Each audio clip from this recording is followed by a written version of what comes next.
Hi, guys. Welcome back to Very Good Entertainment. This is episode 62. We get to talk about a movie. Yay! Yay! Or a mini series. Kind of confused me. Yeah, well, two-episode kind of thing. Mm-hmm. We'll talk about that in just a minute because I think we should probably talk about our beers first. Yes! Because beer. It's Because just been that kind of a week. you ain't lying. I had a miserable day yesterday. It was just awful. Ooh, I minimized the screen. Hold up. I'm on the Linux computer, and it's been a while since I've really used it that much, and I forgot how to minimize. Or not minimize, middle. Huh? Well, good for you. Yeah. All right. Shall I start with mine then? Yeah, go ahead. Alrighty. I decided to start with a nice 6.5% Dale. Oh, nice. Okay. I only recently discovered these in Safeway, a month or so ago. Okay. I'm so glad that they're putting these pint cans in the supermarket now. Yeah, that is good. Because there are lots of times when I just want like one. Yeah. One. Uh-huh. And like at Safeway, you can't break up 6-packs at Safeway like you can at some smaller stores. Oh, that sucks. Because even like our regular grocery store lets you do that. Well, they don't let you break them up. They already have singles. Well, this comes from our friends at Oscar Blues. 6.5%. This is a pretty basic pale ale, but it's got a lovely orange color to it and a big, fat, fluffy head. That looks good. It looks nice. And it smells malty. The only thing I think I like better than Dale's Pale Ale from Oscar Blues. Oh no, there's a lot of stuff I like better from Oscar Blues. The other lighter thing I like is their IPA in the blue can. When I think of Oscar Blues, is that it? Mm-hmm. I think of, are they the ones who do 1050? They do. That's the dark one I love. That's the good one. That I really love. That's a good one. I haven't had one in a while. Lighter one. This is a lovely lighter one, and it's not too heavy on the hops, and it's really malty. Love that the strong malt backbone. Love me some malt. The only way I can handle hops is if there's enough malt to mix in with it and just make it sweet. Yeah, I didn't really feel like a lager today. For some reason, I looked at the lagers and went, I kind of want more flavor than. Yeah. Sometimes you want just sort of basic beer. Yeah. And I mean, lager is good basic beer, but lager does have it has a grainier flavor to it. And I wanted just a little bit more hops. Just a little bit. Just a little bit. I'm so weird with hops. I think I told you I have a red ale in there. I've been drinking it slowly because there's a lot of hops. Yeah. And I'm like, and I'm very particular with hops. I like floral hops and I like fruity hops. That's basically it. I can definitely tell now. My favorite hop of all time is definitely like the really super fresh hop beers. Yeah. The ones that they're so fresh hop, you taste the grassy greenness of it. Yeah. The lupulin level is so low, you taste, the green hop cones. It's not so bitter. Yeah. Bitter. I hate it when it just sits in your mouth like a hay bale thing. Simcoe. Sai says Simcoe. That's a type of hop? Simcoe, yeah, Simcoe hops. I have no idea whether it's in this. Sometimes they don't tell you. I did not look up the hops in this. Uh-oh. But it tastes nice. It tastes very nice. That's good. Well, I try to look at the hops before I buy something, but sometimes they don't say it on the can or the bottle. And so you just have to look at this description and think, is this something I'd want? Is it not? It's just hard to know sometimes. I forgot to get a bottle opener. A bottle opener. But a bottle opener. Mosaic and Galaxy are two of my favorites. So I love Mosaic. I love favorites. Mosaic. And Citra is my favorite. Citra. Lemony citrusy. When I say fruit, like fruity, I think of Citra. That's what I think of. Yeah. I'll tell you what, I'm going to scoot off for a second so that I can get what I just said, bottle opener. I'll be back in a second. I will happily tell everybody about the new distillery I found. Go for it. I'll be right back. Well, watch out, Spirit World, because at the Corvallis Farmers Market today, I found a new distillery based in Corvallis. It is called Vivacity Spirits. Quite surprisingly, because I did not actually realize distilleries were allowed to do farmers markets now. The customized spirit realm has become enormously big here on the West Coast, the small distilleries. And I tried a sip of their brandy, and it was enormously fruity, sweet, not dry. It was smooth, and then it came with that warming background that you really expect from a brandy. Lots of vanilla notes in it. Really impressed me. They do have a range of liquors, including vodka, gin, rum, and a specialized liqueur called Turkish coffee. Sounds good. Yeah, it does. Yeah.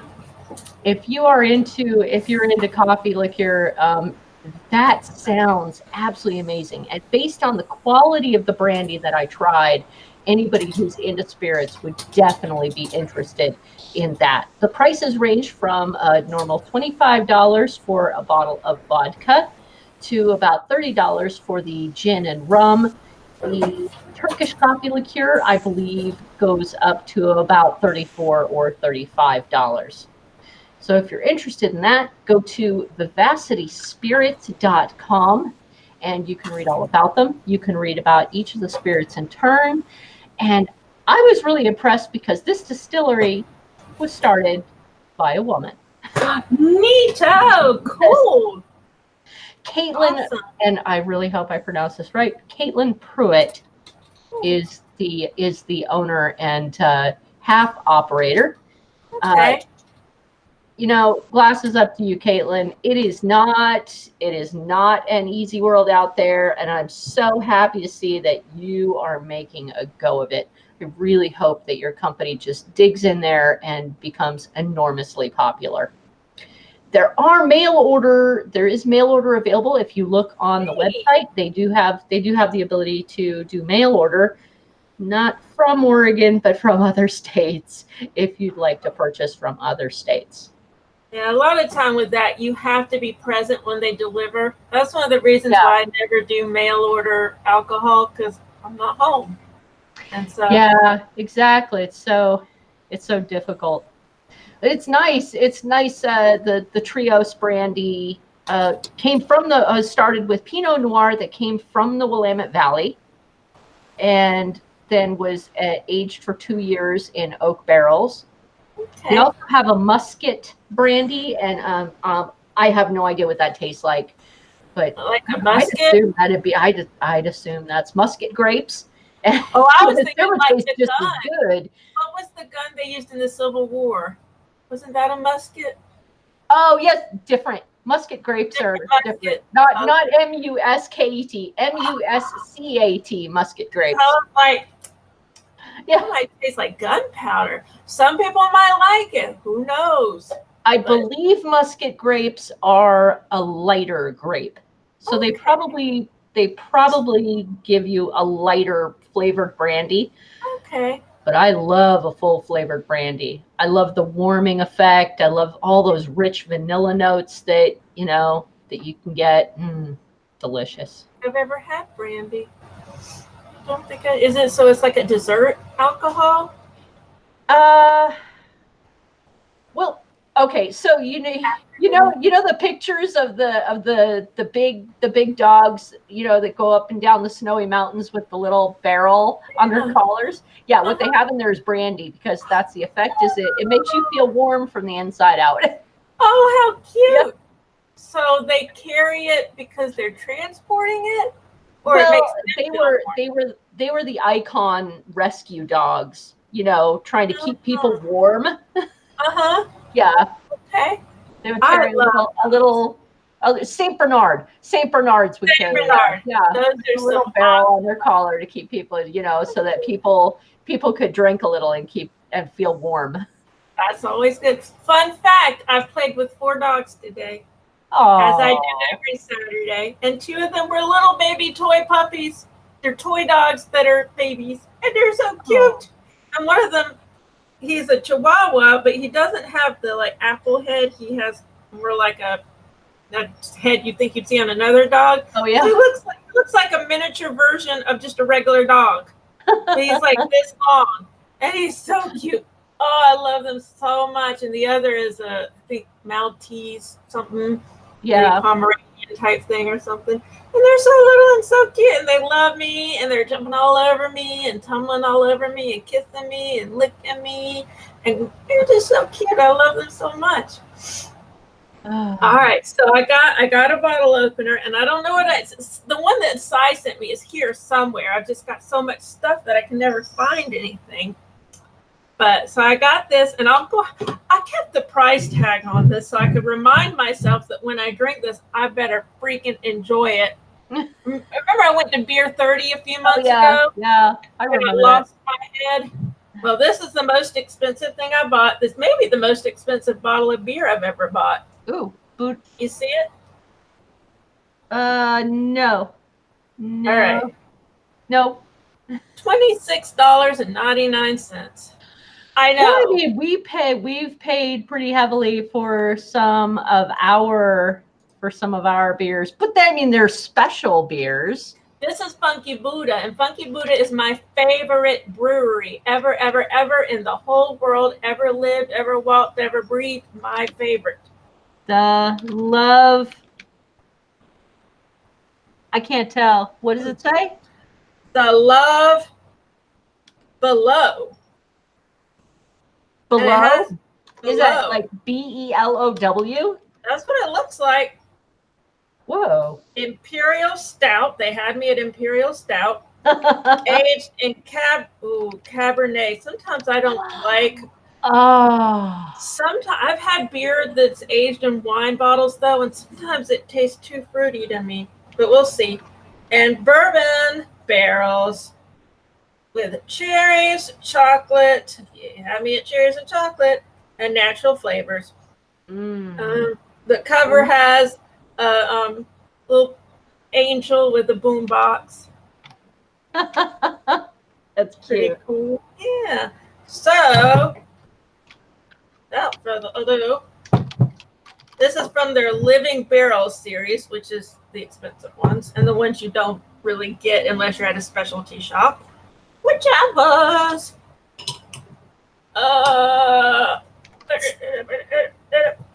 Okay. I got my camera out so I can take a picture. I always mean to go back through the show so I can get a good picture from the hangout, but I never do. Okay. You see it? Coming out very dark. No heads whatsoever, but that's okay. It's heavy beer. It's very dark, very viscous, very opaque. I see some bubbles, so it's a little bubbly. Okay, got a little bit of head going on, just a little bit. Oh. That does look dark. Cherries and wine. I'm definitely getting cherries and wine. Not so much chocolate because the cherries are overriding everything. Okay, Funky Buddha, don't disappoint me. I spent $250 on you.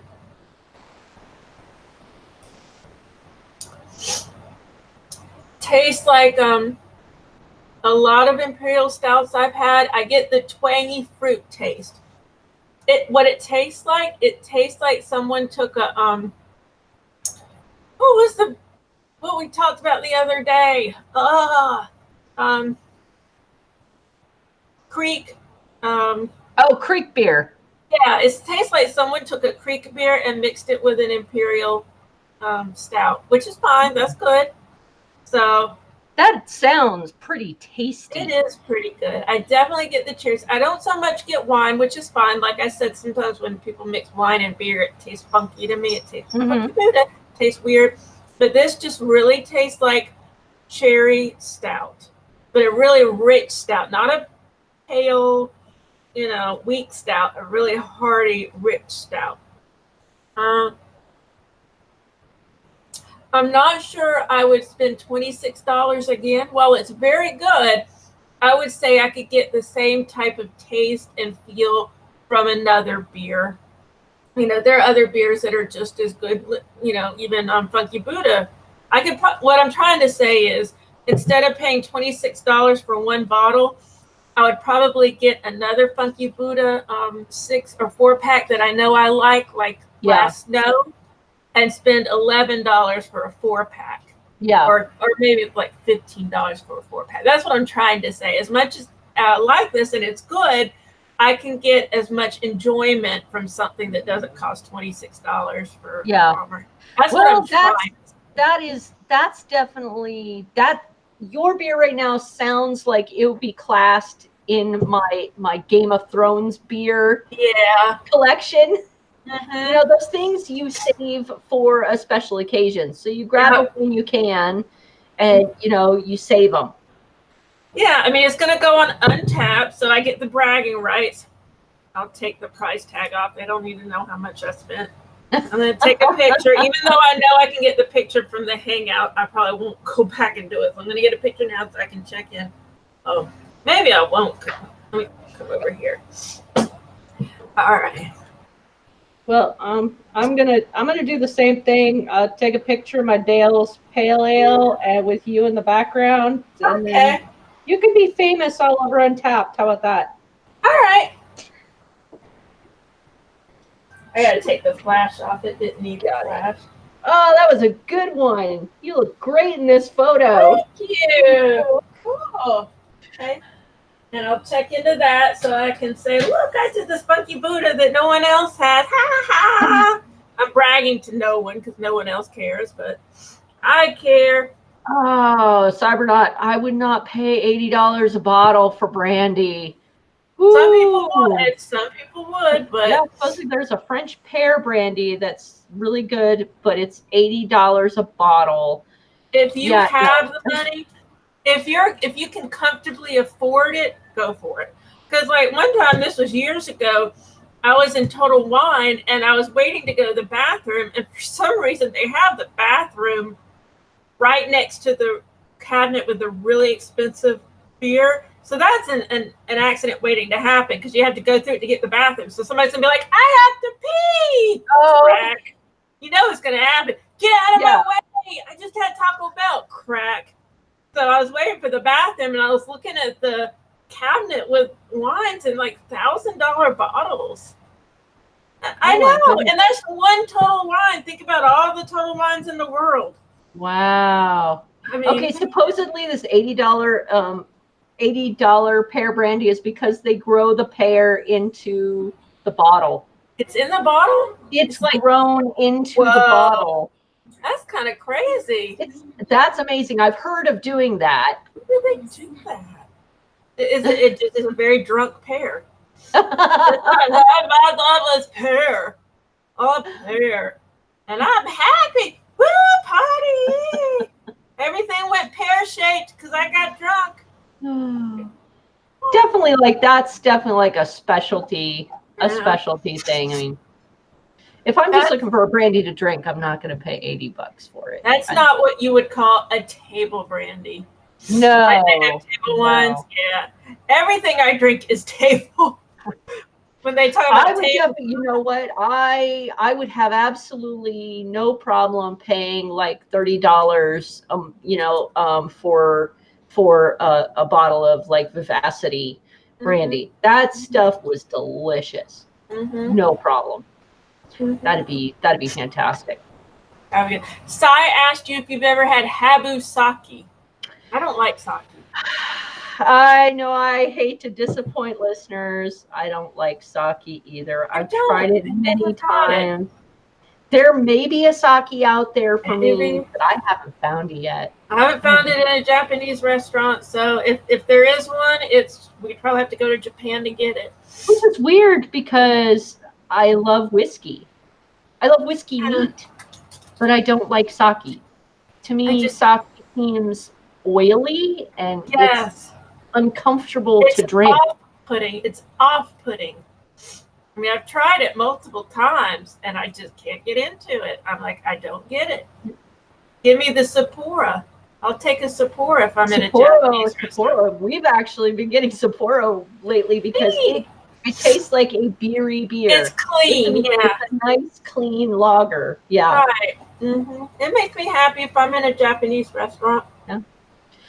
Well, I'm glad the beer made us happy, Lola. Yay! Because the movie sure didn't. Oh, I don't know if you noticed, but after like hour 2.5, I typed. I was like, okay, never mind. This is way too long, and it's disaster porny. It's not just a disaster flick; it's disaster porn. So yeah, this was a disaster porn movie from 2007. This is Flood. Yep. With Robert Carlyle, Jessalyn Gilsig, and Tom. Sir Tom Courtney. Sir Tom Courtney. And I thought it was fantastic. I actually thought Sir Tom Courtney was better than all the rest, even Robert Carlyle. Yeah, Robert Carlyle was Robert Carlyle. Without the Scottish accent, it seemed like you had more of a London accent in this one. Tom Courtney seemed to be, he was the one and only dignified character in the entire thing. It was good. Everybody else lost their tiny little minds 3 seconds into the movie. Theo from the Young Ones, Nigel Planner, who played the meteorologist, I wanted to slap him upside the head. We had no way it was going to turn. You don't have eyes? You at least know you're in danger. I've lived in Florida for 20 years, and believe me, they can tell me if a hurricane or even the remnants of a hurricane is coming anywhere near me, and everyone is on alert. So you're telling me that Neil from the Young Ones did not know that there was a hurricane that was going to meet a front or whatever and turn into a monster storm and make its way south. You're trying to tell me he had no idea it could possibly turn south? Yeah, so I had to go to Google Maps when this all kicked off, and they started that. There's no way it's gonna. And I'm like, that's it. Google, show me some magic. Yeah. And I looked at the map. It started in Scotland. Yeah. Started way up in Scotland. Which made me think of Shetland. I'm like, I wonder how far that is from Shetland. Yeah, I know. Maybe Shetland had something to do with this. Killer storms. I know. Well, but then they said it was supposed to move across the North Sea. Yeah. Which made sense. Mm-hmm. And then, boom, all of a sudden, like a ninja, this thing is all of a sudden headed toward London. Well, they said it hit a front. I don't know anything about meteorology, but they said it hit a front and that pushed it down. I find issue the rest of the coast didn't feel it at all. Yeah, you feel a hurricane coming. Trust me, I know. You go from Wick in Scotland. They would feel that. Everybody would feel that. And okay, not only that, the hurricane had to turn a corner and shove all that water into London. Mm-hmm. I don't know. It would be the same if a hurricane started on the east coast of Florida, right? Mm-hmm. Went around the tip of Florida and went into the Gulf. I don't know. That's happened. That's happened. Well, when it comes through the Caribbean, you never know if it's going to go up along Florida's east coast or into the Gulf. So, well, yeah, but that's coming up from the Caribbean. if you have a storm coming, okay, say it starts in New York and goes all the way down to Florida, could it round the tip of Florida and go back up? No, but I could see it. I could see it coming across the Atlantic, going up Florida a little bit maybe, and hitting something, and then going down back again. Because it can hit obstacles, and it can go onto land, come across land, and end up in the other side. Because hurricanes have crossed Florida before. But what they said was that it hit a front. That's why they thought it was going to go up into Norway, but it hit a front, and that's what pushed it down. That's what they said. I can see it getting pushed down south, but going all that way, I have a hard time believing it wouldn't lose at least half its speed. And it was going so hard that London was literally covered. London is not right on the coast. It is inland a little bit. They had to they had to overflow the whole Thames to make this realistic. Hurricane United Kingdom. Oh, it popped up 1987. Let's see. Does UK have hurricanes? Hurricanes don't often hit the UK because they're created over warm tropical oceans, which if you've ever gone to the British seaside, you'll know we're nowhere near. All right. So that doesn't say it does. When was the last hurricane in the UK? The Great Storm of 1987 was a violent extratropical cyclone that occurred on the night of 15th to 16th October with hurricane force winds causing casualties in England. So, and in this show, they didn't call it a hurricane because they said it came over from the United States as a hurricane, but it wasn't called a hurricane anymore. So this could be the president. They downgraded it to a tropical storm, or no? Wait, how can it be a tropical storm if it's in the North Sea? Can't. No, they changed names. Like if you're in the Pacific, like if it's off of the coast of Japan or something, it's not called a hurricane. They call it a typhoon. Like if it's in Indonesia, it's called a typhoon. Oh, I get it. Okay. They changed the names. They're not hurricanes. Are I think only the Atlantic Ocean, and I don't think they would still call it a hurricane once it got to the UK if that happened. Well, I feel sorry for everybody that has to have a typhoon titled with an M. Why? Sorry, little friend. I love spiders, but you can't. Oh, I don't like spiders. Sorry. I still don't. Sorry, little friend. Did he have dropping down while I'm doing a podcast is not cool. You reacted better than I would have. You reacted It's almost better than turned into a spider show. Okay, no spiders. All right, you were saying a typhoon that started with M. An M. I feel because Typhoon Mary, the Typhoid Mary. Oh, Typhoid Mary. Sorry, just bad plan. Okay. Horrible bad plan words. We won't have any plagues. But anyway, so they call it, here's the Wikipedia for the Great Storm of 1987. So they called it a Great Storm. It's similar to like, remember New York and New Jersey were hit by Hurricane Sandy several years ago? Yes. But by then it wasn't a hurricane anymore. Even though people still called it Hurricane Sandy, it was a tropical storm, but it caused a huge amount of flooding and a huge amount of damage. So even though it wasn't a hurricane, it had the impact of a hurricane. Yeah. So it's a matter of names, really. But here's the Wikipedia. I'll put this in the YouTube chat. Okie dokie. Yeah, Cybernaut said typhoons are Pacific. So it's just names. I mean, it's the same thing. Yeah. Chase said, myself and my cousin were at my house and the back windows of the house blew in. Is that during the 1987 Great Storm? Shay? I just burped. Might have been. So it can happen. I mean, we've got precedents here. Probably not exactly as in the movie, but yeah.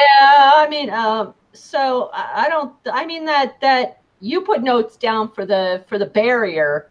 That was the all important ending of the movie. Yeah. And it was never intended for anything like that. Mm-hmm. You know, this this gigantic amount of water. Well, they called it a 1 in 1,000-year storm. Yeah. Now, what we're used to seeing are 1 in 100-year storms. The big storms we usually get are 1 in 100 years. That means it's average that a storm would happen like that every 100 years. But a 1 in 1,000-year storm that's NOAA. That's that's you've never seen anything in recorded history, that kind of thing. And they called it a 1 in 1,000-year storm. So of course, nothing that we built now would be able to tolerate that. But some of the sites that I put in our notes talk about climate change, and there is actually one guy who says that climate change will cause the barriers not to be effective. So that was basically our movie. I put it. Let's see where I put it. Hold on. I put it somewhere. I'm talking really slow. Okay, here it is. In January 2013, in a letter to the Times, which I think is the London Times, I'm not sure, a former member of the Thames Barrier Project management team, Dr. Richard Bloor, stated that the flood barrier was not designed with increased storminess and sea level rises in mind, and called for a new barrier to be looked into immediately. The Environment Agency responded that it does not plan to replace the Thames Barrier before 2070, as the barrier was designed with an allowance for sea level rise of 8 I don't know what that is, millimeters per year until 2030, which has not been realized in the intervening years. So the Environment Agency says, well, we're cool.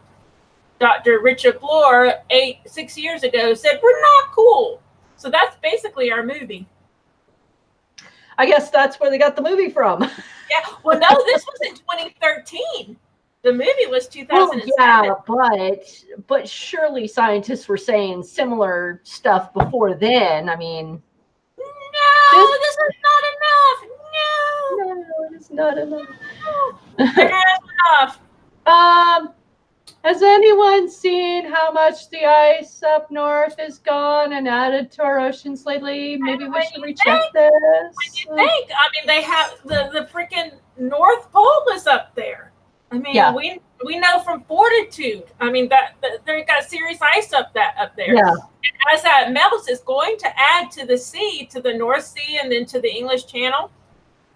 So it makes sense to me. It really does. It's very frightening. And Che did say, yep, 1987. So Che would be a font of knowledge about whether the flood would be plausible based on what he experienced 30 years ago. I know. I mean, we've seen recent floods. We have seen recent floods in England.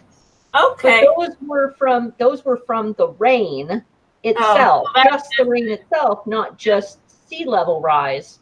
But yeah, I mean, they have had serious water problems. But the amount of water that the difference in the sea rise and the Thames coming together at that particular moment, I think a lot of license was taken in. And of course, actually the science didn't bother me in this movie as much as the horrific overacting. Like you said, disaster porny. Yeah, this was like from start to finish. That's all the movie was disaster porn. Too much. And I like disaster movies. I shouldn't. I feel guilty about it. But there's a part of me that likes to see shit happen. Let's just be honest. I like post-apocalyptic. Post-apocalyptic. This is during apocalyptic. But this was too much, and I was thinking about why was it too much? Okay, this is going to sound silly, but since I'm on a disaster flick kick, I found another miniseries called Supernova, which is horrible, but it has people I like. It has Luke Perry, and I can cry and reminisce and all that stuff. So I've been watching that, and even though it is a terrible movie, terrible miniseries, it got one thing right. We're almost I would say maybe 45 minutes into it, and the stuff hasn't really started to happen yet. The big blown out apocalypse stuff hasn't happened yet. It's really building up, and it's taking time to introduce you to the characters And you see little signs that it's going to happen, but no onslaught yet. So, Yeah. it's So it's building up. It's building up. So Well, I'm that's trying to good think for how, the story. right. It's good for the story. But this thing is 3 hours long, and they start with the onslaught and they don't stop. And that's the problem. It gives you disaster fatigue, and it makes me feel gross because I'm trying to be entertained by all this disaster. And I know it's pronounced Thames. I know I'm not there, Che. American. I'm not there. I'm American. American. I'm stupid. I don't American know. pronunciation. I don't know Thames. And things are pronounced differently in different parts of any country. So I'm sure there's someone in the UK who says Thames. And I have solidarity with them. Solidarity, bro. Thames. Anyways, I make Clint laugh, and he can't even hear your part of it. Bim, I made him laugh. Thames. I'll say Thames to the day I die. Anyway, so they overmilked it, and think about how much money that must have cost, because they were flooding their sets every single moment. It didn't need to be that expensive. It didn't. I kind of liked it when they got stuck in the like it was in the subway system. Like they started crawling through tunnels and they got stuck in the subway system. That was interesting. Now you got to see how the subway works there. The underground, Che. The underground. We're American. We say subway. We're dumb. Sorry. Okay. What is the ABV on this? I didn't even look. Hold on. I can't see. Clint, can you see? I can't see. What's the ABV on this beer? 12%. 12? 12%. Oh, good Lord Jesus Christ. No wonder I'm. God dang it. No wonder I'm feeling it. Anywho's. I can't really, in all good conscience, unless somebody's really into like a disaster movie and overacting. By the end of this, I was actually kind of wishing for Day After Tomorrow. And that's bad because that was a horrible movie. It's really awful. That was a big U.S. mistake in movie making. Yes, that was awful.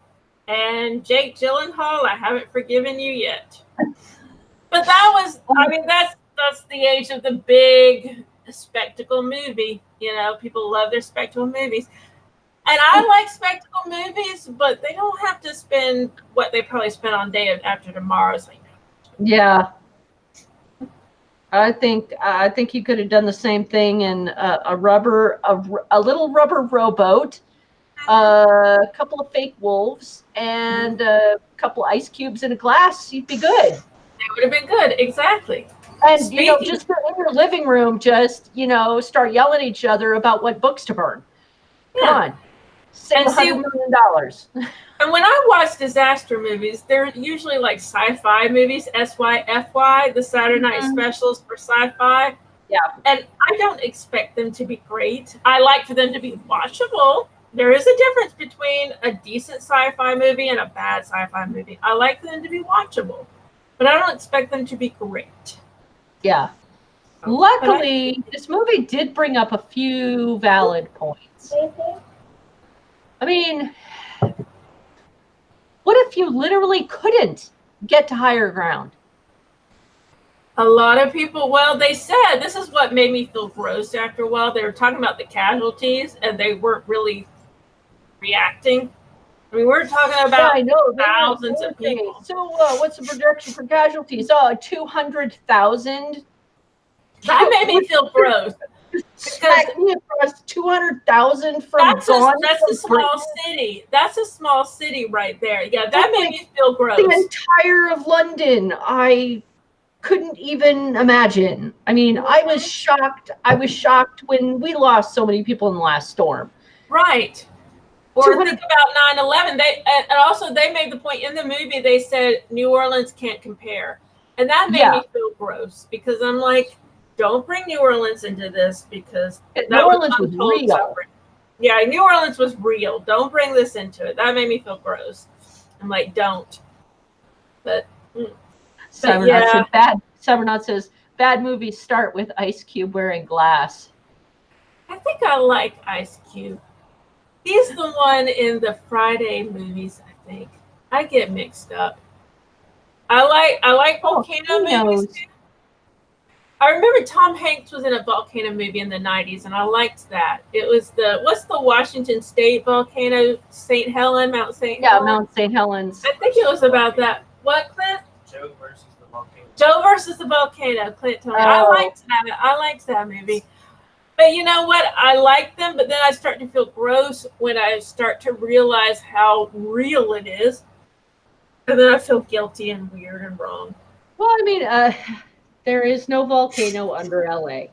But there are faults. There are fault lines. There is no volcano under LA. It's not going to happen that way. But there are earthquakes.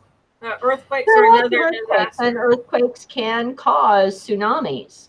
Oh, yes, they can. That's another thing. That's where a lot of tsunamis come from. Isn't that? Yeah. But here's the difference. A movie tsunami is not likely to happen. You're not going to, like 5 minutes, you're going to walk out and look up, and this gigantic wave 500 feet high is probably not going to come crashing down. Well, we would know. I mean, luckily, they fine-tune their reporting so that they can tell, when things are going to erupt, or at least when there's a likelihood, because they can feel even the tiny disturbances that let them know that something's going to happen. There are. I mean, our producer Che has had people tell a person who's an expert tell him if you see the water rush away from from the beach side, get the F out. You should probably head to higher ground. Yeah, because that's suction. It's suctioning the water back, and then it's all going to come back. Yeah. Yeah, exactly. But most of the time, it's going to come rushing down like 2, maybe 3 feet along the ground. Okay. But the power of it, even at that level, to knock you off your feet, sweep you away. We saw videos of that in. I can't remember where the last tsunami hit. They took video. Mm-hmm. And it was people on their porches thinking they were okay, and they just, bam, swept aside. So, you need to get up. up. Yeah, you need to get way up, and don't go in the water. No, don't go in the water. And one of the Scanner Dome shows, I think it was the one where it opened up to people, we were talking about going out in the ocean and being in a riptide. And some of the people are like, oh, just swim, just float. You'll be okay. And I'm like, no. No. I've never been in like a full riptide, but I've been in a situation where the water the sand turned into quicksand, and I was pulled down, and I went back, and I didn't know what was happening, and I didn't know which way was up. I didn't know what was going on. And luckily I got my balance and I was okay, but I could see in a more significant event where someone could really be pulled under and not know which way is up. You get disoriented very easily in situations like that. It's nothing to play with. People do drown in the ocean, and probably in lakes and rivers, and definitely in rivers. I know they drown in rivers. So shut up, Che, Fukushima, whatever. And you know what? I learned that I watched the miniseries Chernobyl, and I've been saying Chernobyl. I've been saying Chernobyl for 30-something years. It is Chernobyl. And also, until this miniseries, I thought the city was Chernobyl, but it turns out, no, it's the name of the plant that's Chernobyl. The city is Priyak. That's right. So I was wrong. The city is London. What? It's London. Londonminium. Londonminium. Londonminium. That was the original name, Londonminium. And it's London, Sunny, and Chernobyl. Cy's drunk. You're drunk, Cy. You're drunk. And Fukushima. So what am I being chided on? Okay. So I said 6,000 dead when it happened. 2/3 of U.S. uninhabitable. What are you talking Nuclear about, winter. Si? You're drunk. Oh, when it happens. Oh, when everything, when the great apocalypse happens. It's gonna be more than 6,000 dead, or 67,000. When the 67. great apocalypse Yeah. happens, it's gonna be more than 67,000 dead. Okay, now I'm feeling gross again. Thank you, Si. Si, you're drunk. Go home. You're drunk. I think probably the best recommendation I saw in the notes from you was to have non-perishable food. And I think like every household should have an amount of that, like period. Come on, a small amount of non-perishable food, and reverse a permanent, like a bunch of water bottles. Yeah, they recommend 3 days worth of everything that you would need. Of course, as we've experienced in the U.S., it could be more than 3 days, and especially in Puerto Rico, where we're talking about months, you can't anticipate months worth of being without power. That's almost impossible, but do the best you can. Try to get a few weeks worth of at least food and water if you can, and not tap water. It needs to be bottled water. Some kind of bottled water. Well, even here in Corvallis, so we're not directly on the coast. Willamette Valley is, we have a mountain separating us from the ocean. But we do have the Willamette River running through the Willamette Valley. And just like last winter, Shay saw it happen, it floods. It floods during heavy rain events. And even our increased capacity for overflow couldn't handle it. Yeah. Well, what looks minor to some people can become major if they shut down the freshwater system in order to keep it from being contaminated. Yeah. Supposedly, we actually did. Our freshwater system was shut down for about 15 minutes. That's not a long time. Yeah. But what happens if they shut it down to protect it and it's shut down for like 2-3 days? Yeah. You need to have some form of fresh water in your house. Well, and also when it comes to the toilet, it is recommended that before you think that a hurricane is coming, you fill the bathtub up so that you'll have some form of water.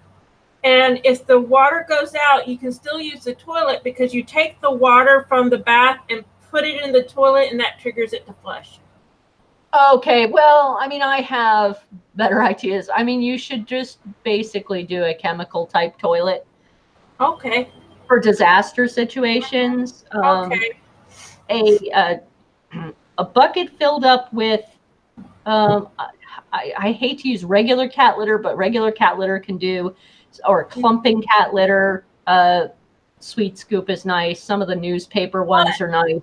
And you were in the military. Did they ever teach you anything about like chemical toilets or what to do if you don't have a regular toilet? No, because we were on ships. They didn't really give the survival training to like. No, we did learn to poop in a bag. You got to tell me about this. I mean, they did teach you how to poop in a bag. I mean, but that's basic, that's basic sanitation, because you can be stuck in an area of a ship that doesn't have a toilet. Yeah. And if there's a chemical biological attack, nobody's going to be opening up any doors until you've gotten away from that. That's true. And until the ship's been cleaned. So, you're stuck wherever you're stuck. Better be able to poop in a bag. You got to have some bags, right? Are they talking about like little sandwich bags, or what kind of bags? I think we kept, we kept like the gallon-sized sandwich bags, not the zipping ones. We kept ones that we could tie shut. But that's where I got the idea for the clumping litter, because that takes away the smell. It's true. So I'm going to have to buy my cats for the cat litter box. That's right.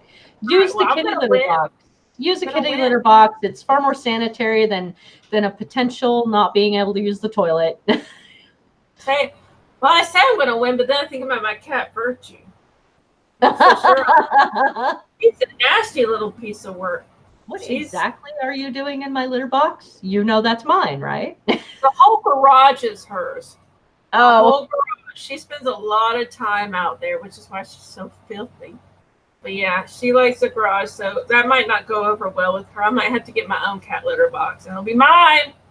Mine. Well, it's super easy to put a to put a toilet lid on top of a bucket. It's much more comfortable than trying to crouch over the bucket. Wait, that would be very uncomfortable. I've never even been able to pee like standing up. I've tried, believe me. I went clubbing when I was in my 20s, and I tried. That's a true story. I had to learn when I was a wildland firefighter. I had to learn. I guess you had to learn to pee in like 2.3 seconds. And I can't do that. You know, it's funny, true story. You know, I work for a Navy contractor, and a lot of the people I work with were in the military. And I already know which coworkers were in the military, but I can tell that they were in the military because I'm sitting there and I'm 47 years old and it takes me 15 minutes to pee. But the people who are prior military come in, close the door, sit down, stand up, go outside, go out. And that's it. And I'm like, how do they do that? And I'm still sitting there trying to get even the first amount out. And I'm like, how do they do that? But you have to. Yeah, there are plenty of times when, I mean, not just from training, but, you know, if you wake up on a ship and it's general quarters and they're closing doors all around you and you have to get to a specific post and you have to go before, you know, they close the door on you, you better be hauling on your pants while you're going to the bath, you know, getting to the bathroom and your shirt and then, you know, doing your shoes and hardwired into you. Peeing while you're doing all of this and then you're running shoes untied and I guess it's kind of drilled into you. Yeah. Very quickly. Sai says if we are talking hurricane prep beforehand, fill gallon Ziplocs with water and put in the freezer. It keeps your freezer cold longer and you have a fresh water supply. That is an excellent idea. That's a good thing. Yeah, that's a good thing to know. And we have a generator. We bought a generator when my mom was living with us. And we haven't, we're bad. Do not do what we did. We haven't tried to turn it on yet. No, turn that on at least every 3 months. Turn it on, yep, and make sure it works and all that. And I keep telling Clint we're gonna do it every weekend. I say we're gonna do it this weekend, and I'm guilty because I'm like I'm tired. I don't feel like doing it, but we need to do it. We got it. He said we have gas for it, so that's good. But we need to turn it on.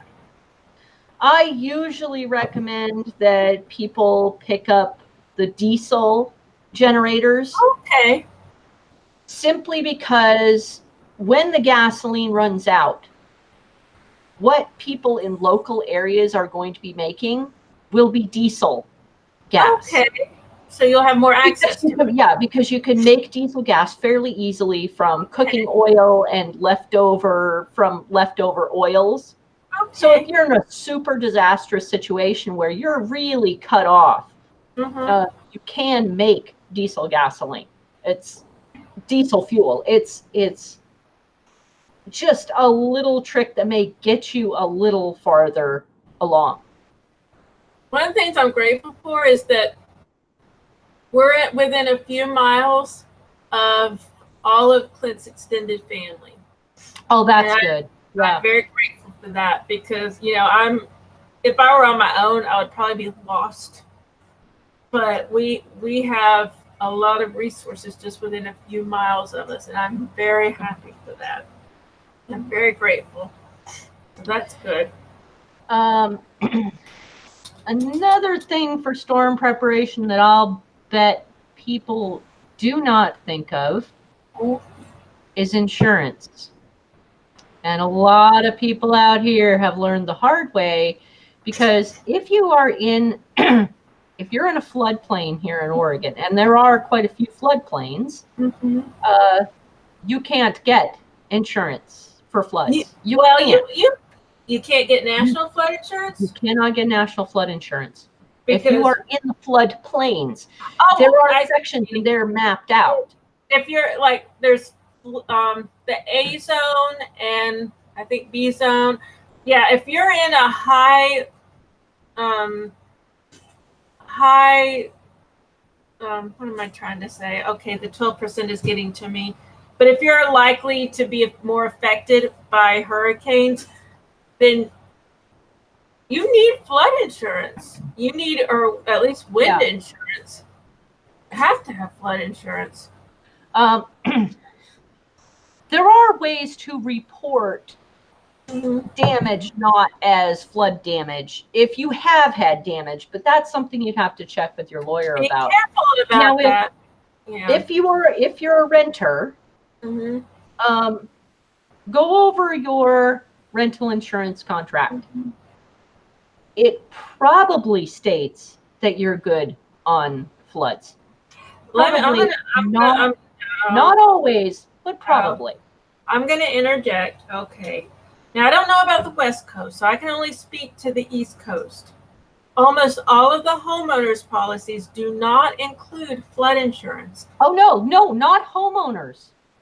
Oh, what are you talking about? Rental insurance. If you are a renter like me, I rent my apartment. Okay. Maybe. Yeah, okay. I checked my policy to make sure that it included flood insurance because I'm not putting any claim in for the structure. Because you are insuring your personal property. It's not the actual structure. The people who own the structure will need to have flood insurance. Yes. So it probably states you're okay on flooding or water damage. Yeah. So check your rental insurance here in Oregon. If you own a home, it almost certainly does not protect for flooding. You need separate flood insurance. It might protect for wind, and it might protect for rain coming in, but there's a difference. If it's flooding and it's coming in through the street and you're flooded, if you own a home, it's almost certain that your homeowner's insurance will not cover flood. You need flood insurance, and it's not that expensive, and I'm guilty. I don't have it. I keep saying I'm going to get it, and then I don't. I'm guilty. I've only owned a home for 4 years. In Oregon, check dfr.oregon.gov. There is a flood facts and tips list there that will tell you whether you're good for flood insurance or whether you need to purchase a separate policy or whether you can even get it. Well, and the flood insurance is national. It's not one particular company, and it's not state. It's national. And it's not expensive. It's a lot less expensive than your homeowner's insurance. And I would say, even if you're not in a high risk, which is the word I was trying to think of earlier. High risk, yes. High risk. Even if you're not in a high risk area, it's worth getting flood insurance, because if you're anywhere near water, even if you're not near water, floods can happen. I don't care where you are or who you are. You can get flooded. And you are SOL. Yeah. That happened to my parents. We weren't in a high flame. This was in the 90s. We weren't in a high risk area, but we were near a ditch. And there was a really big rain, and the ditch flooded and came into our house. It came up like 3 or 4 feet. And we lost everything. I thought I had lost all my baby pictures, but I found some recently, which makes me feel a little bit better. We lost everything, and we didn't have the insurance to pay for it because our homeowners didn't cover it. And we learned then that we have to have flood insurance. And my parents' home flooded after that, and eventually the city bought it, and it was destroyed, and now it's just a field. My childhood home is no more. There's just a field there. So I learned the hard way. It sucks. I think it's wrong. I think that insurance should be insurance, but you need to know this. If you own a home, you need to be aware that your homeowner's policy most likely does not cover flooding. Yep. People need to know that. The more you know. The more you know. Mm-hmm. I like the suggestion of taking pictures of all your valuable items. That is something that your insurance agent will tell you. Take a video or take pictures, everything that's worth any money, because if you have to make a claim, they're going to say, well, how much did you have? What's the monetary value of what you had? And like between all of us, we probably have 6 computers. Yes. Not more. And if we tell an insurance adjuster that we have 6 computers, they're going to be like, what do you mean you have 6 computers? You're lying. They won't say that, but the implication will be you're lying. Well, we need to show them, yes, we have 6 computers because we like computers. And you need to be able to show them what you had, because another thing you need to know, and I have to say I'm not in any official capacity because I don't have my insurance license anymore. This is not an official capacity, but even if you have, say, $40,000 worth of personal property insurance, that doesn't mean they're going to give you $40,000. You have to substantiate that you had $40,000 worth of property. Mm-hmm. So if you have a total loss and you say, I had 6 computers and I had a 50-inch TV and I had a generator and I had this and I had that and it equals $40,000. If you can't substantiate that, then they may reject the claim. That's true, unless you pay for a non-contested payout. But I don't know anything about that. What's that? It's an addition onto the claim that they just give you the money within what you're asking for, without having to prove that you have all these items. Now that does affect you the next time you go to get insurance. That counts so heavily against you. If you have to make that claim, if you need all that money to replace all your stuff and you don't want to deal with, potential contesting, you can pay for a non-contested claim. All right. But you are gonna take the chance that you're never gonna get insurance again. I've never heard of that. Now I'm gonna have to admit that I only heard half of that because the YouTube chat caught my eye, and Cybernaut is talking about setting up an ironing board next to the beer machine, and I don't understand what he's talking about. So if you don't mind, would you repeat some of what you said, because I was distracted by ironing boards and beer machines. Ironing boards and beer machines. I don't know what that's about either. Me neither. Cybernaut, go home. You're drunk. He is home. He's right there in our YouTube chat. Right. You're drunk. Cy, you're drunk. I'm drunk too, but I'm not talking about ironing boards and beer machines. What is? No, there is a method to his madness, I think.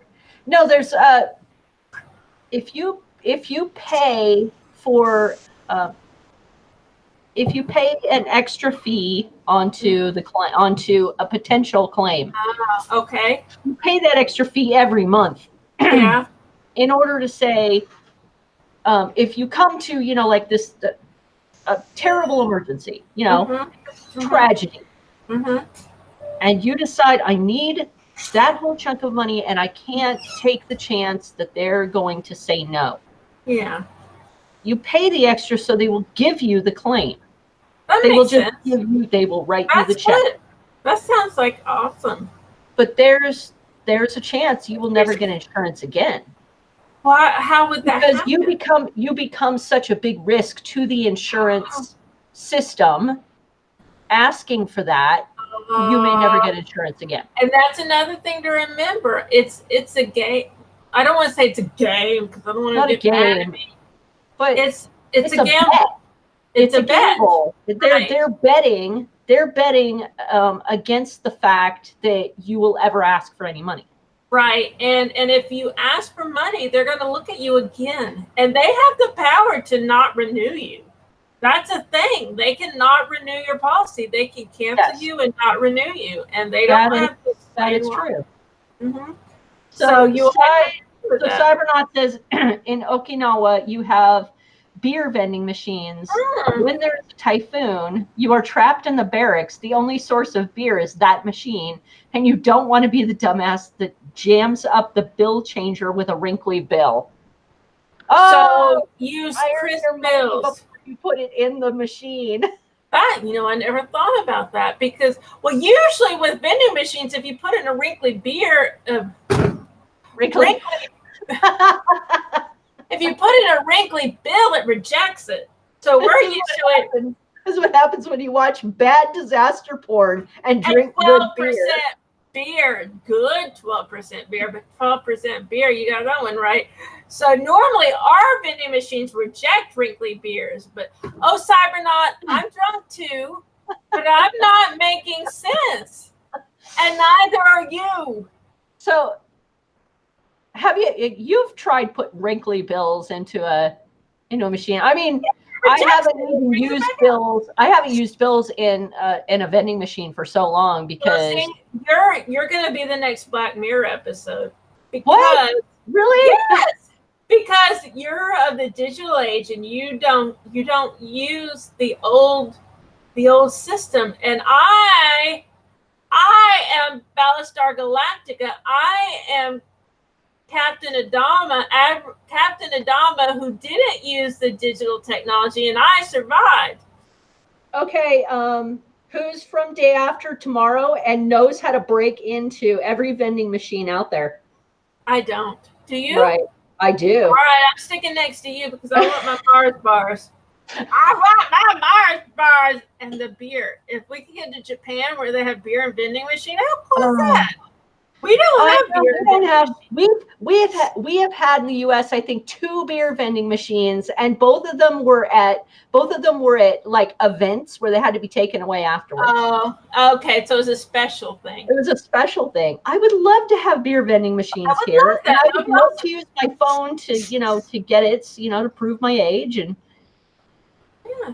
Now it would be more expensive because I remember from cigarette vending machines a long time ago. I used to smoke, and I remember from cigarette vending machines you're going to pay a lot more for a pack of cigarettes in a vending machine. So I'd imagine you would pay a lot more for beer in a vending machine. But if you really want that beer, it's okay. And Sai is teaching us how to break into vending machines. Jam up the bill changer. All that's left is coins. You could be the king of the quarters. I usually use quarters anyways. Just need a round tube of plastic like a big pin.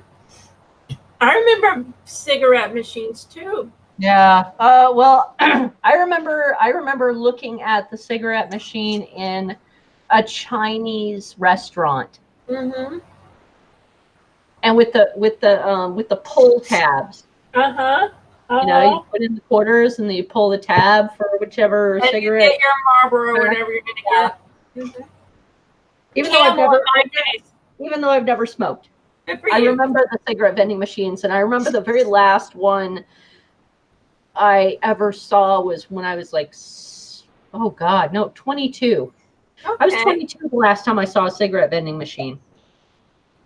Well, I know they're around. I smoked until I was like 25. And that was, might have been around the time you said. But I'm sure they probably still had them. They're just probably really expensive. Yeah. Because I'm so glad I stopped smoking when I did. Hopefully I never will again. I'm glad you stopped smoking too. Me too, because when I stopped smoking, I could get a pack of basic cigarettes for like $1.25. Yeah. And now packs of cigarettes cost like $4 or $5. Let me see if they still have basic cigarettes. Hold on. They might not even still have them. But they were cigarette vending machines. They aren't illegal now. I don't know about that, but basic cigarettes were it was a brand of cigarette, and they were cheaper than Marlboros or any of the others, but they still tasted okay. Huh. I'm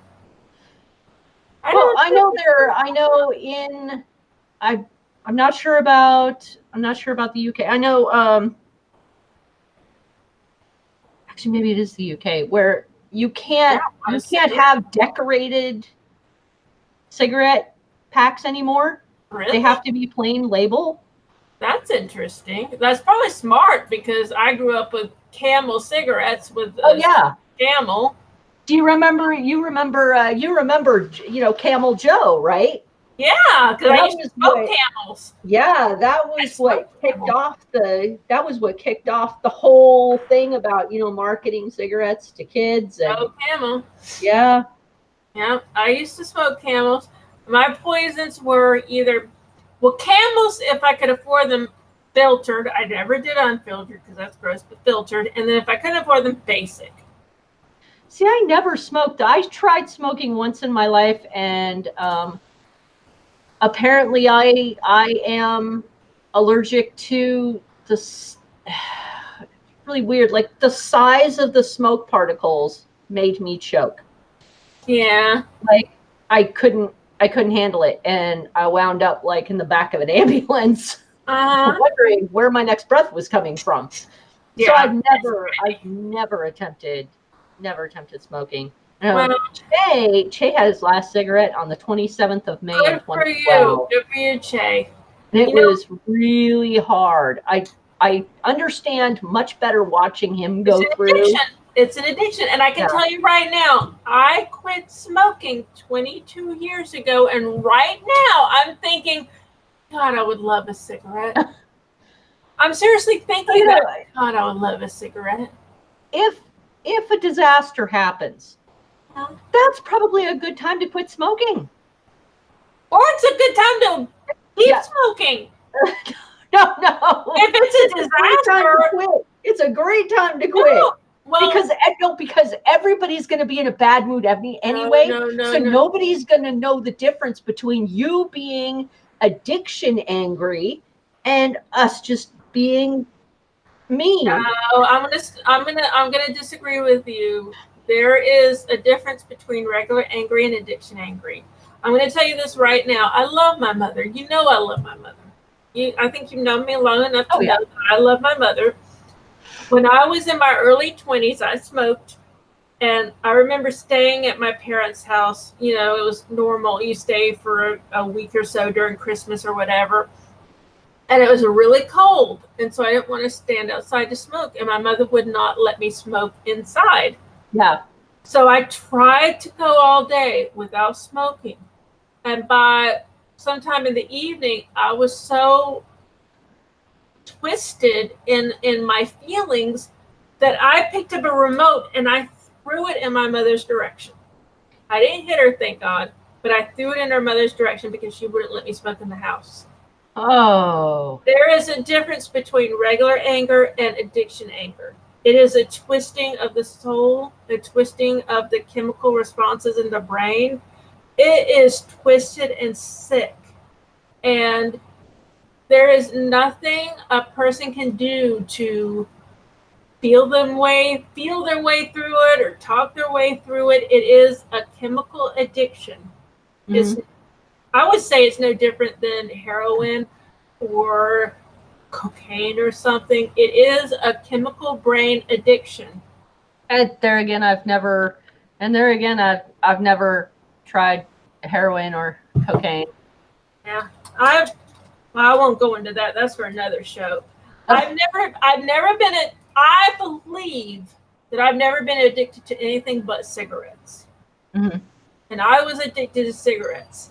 And it's not anger. It's not when you don't have a cigarette, you feel like you're crawling out of your skin. Yeah. You're antsy. You can't think. You're just like. Yeah. And your brain feels like it's twisting inside of itself. Oh, yeah. Yeah. And it's not, like I said, it's not something you can talk yourself through or think yourself through. It is an addiction, and you need it. You feel like you need it, and nothing else matters. Yeah. You can't sit, just like Che said, you can't sit still. It's like I can't crawling out of your skin. Well, it's no wonder people turn to eating. It's not the same. No, and I'm sorry, I don't mean to be rude, but I am going to stop you there. There is nothing that can make up for it. no, not to make up for it. Okay. But it's no wonder that, when people are attempting to stop, they will turn to a lot of other things, including eating, in the attempt to make it feel better. Well, that's another thing. Another thing with cigarettes is you get used to doing things with your hands. It's been 22 years since I stopped smoking cigarettes, but I'm still looking for things to do with my hands. You're looking for something to do with your hand. You're like, yeah, it's part of it. You don't have anything to do with your hands. You're used to, and we're going back to Freud, who I don't think was accurate, but he did note that there is an oral fixation that people have. Yeah. Stabbing things in your mouth. And if you don't have a cigarette in your mouth, you're looking for something to put in your mouth. And sometimes it's food. And I've started, one of the things I've tried to do recently, I don't know if it's a good idea, I don't know if it's working, but I bought rice cakes because I know I have to have something in my mouth. So I bought rice cakes. So if I need to have something in my mouth, I have rice cakes. Because that is part of it. That's not the same thing as the addiction, but you get used to having something in your mouth. Yeah. Some people do gum, but you're so used to having something in your mouth. Yeah. Oh, I just dropped it. But yeah, and it's like Cy and Chase say, it's worse when you're ADHD or autism, Asperger's. You're already compromised. Yeah. If you have ADHD. Well, stop before the disaster hits. If you can stop now, go for it. Because after a disaster, if it's an apocalyptic disaster, you're not going to be having cigarettes for a very long time. And I'm going to pause you there too. Nobody likes to feel like the nanny state is telling them, you can't have this. Let me rephrase this. Telling someone that you may not be able to get this, that doesn't help. Logic does not help. Logic, no, does not help with addiction. Telling someone, well, if you're stuck in the mountains, you may not be able to get whatever it is you're addicted to. That does not help. Logic does not help. Well, no, only the person themselves can decide whether to stop or not. Well, it's not even that. What I'm trying to say is it's more involved than telling someone you can't have cigarettes, you can't have cocaine, you can't have this, you can't have that. That may be why that some people don't do well with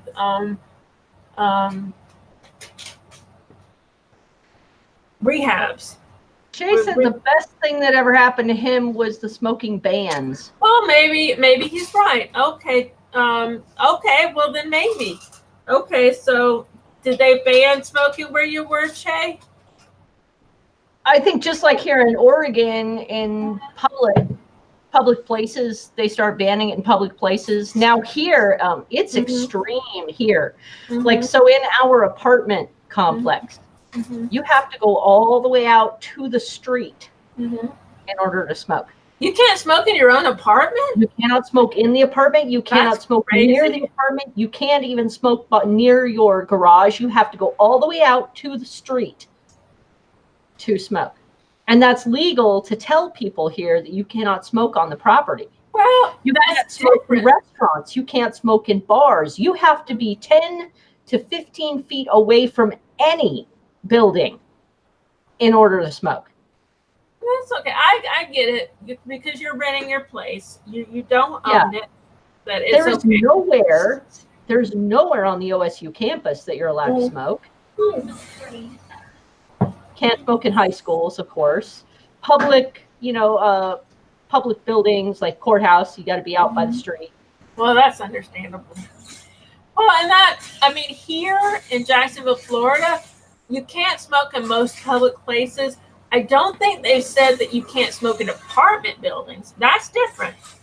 I don't think they've said that, but you don't smoke in a lot of hotel rooms. It's Las just, Vegas, going to Las Vegas after being here for so long was horrific because the smoking is everywhere. The only place it was not was pretty much our hotel room. Well, and true story, I used to work at a hotel. I had a time before I was who you know me as now, when I worked at a string of hotels, and I finally got fired by one, and I never went back. But you could still smoke in some hotel rooms. They would have smoking and non-smoking. And by this time, I quit smoking. I had solidly been quit smoking for like 4 years. And when I went into the smoking rooms, I thought I was going to throw up. It was horrible. I was like, ah! And I couldn't imagine staying there because it was so gross. And it's amazing how much you can tell if something has cigarette smoke after you stop smoking. When you're smoking, you don't smell it. It's amazing. Yeah. You do not smell it. You have no idea. Everything smells.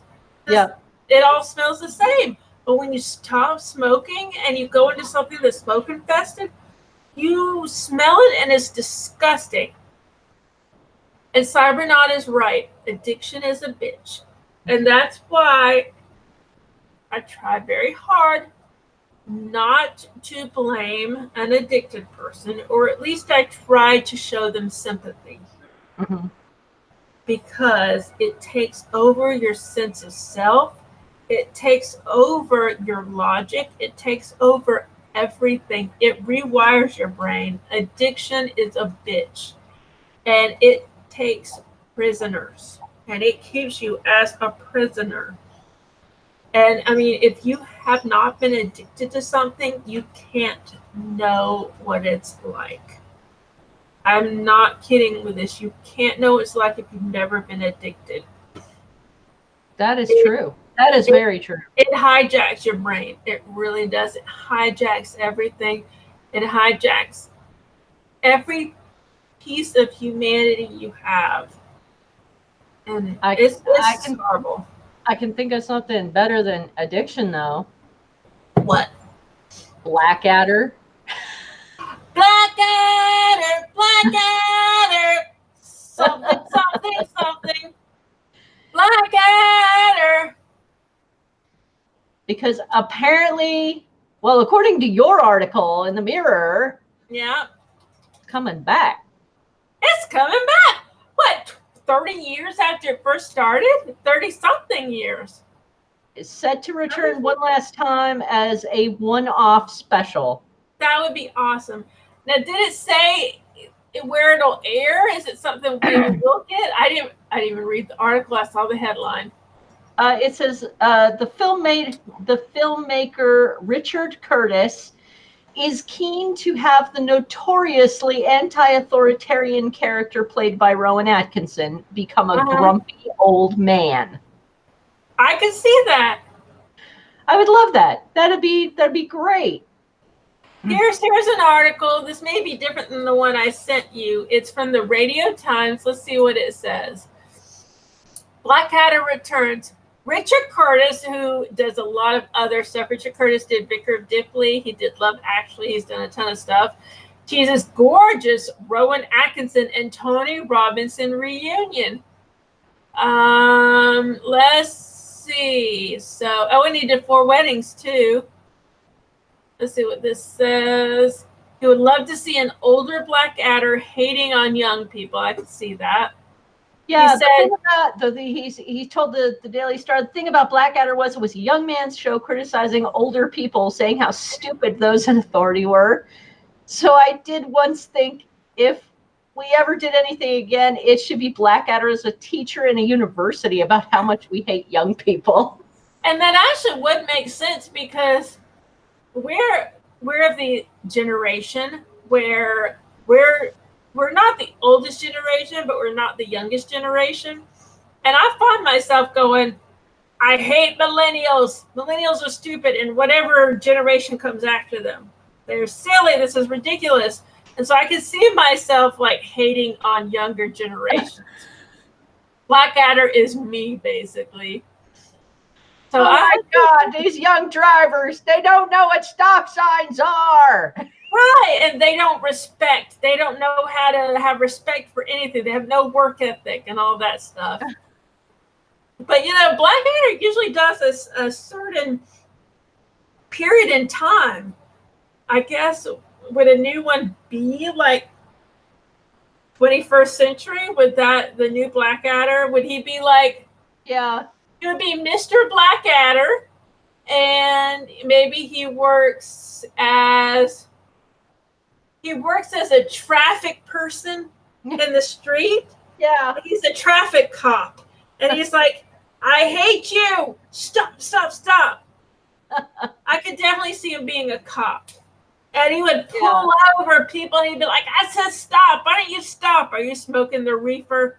You're smoking the reefer, aren't you? That's what Mr. Blackadder would say.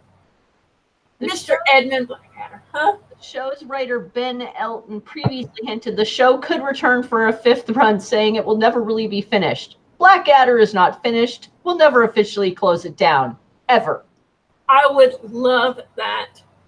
I would be so happy. It'd be the longest running open-ended show ever. Well, that's the thing about British shows is usually they aren't canceled. They just don't bring them back. Mm-hmm. So with a lot of British shows, you're just left hanging like, are they ever going to bring it back? And so in this case, Blackadder was never really canceled. No, it just hasn't come back. Dude. Yeah, and it's time to bring it back. And this says that they had a comic release special in 1988, and Blackadder Back and Forth was in 2000. So it's been 19 years since the last Blackadder. But one of the great things about British TV is they can bring it back. Easy peasy. Just like Red Dwarf.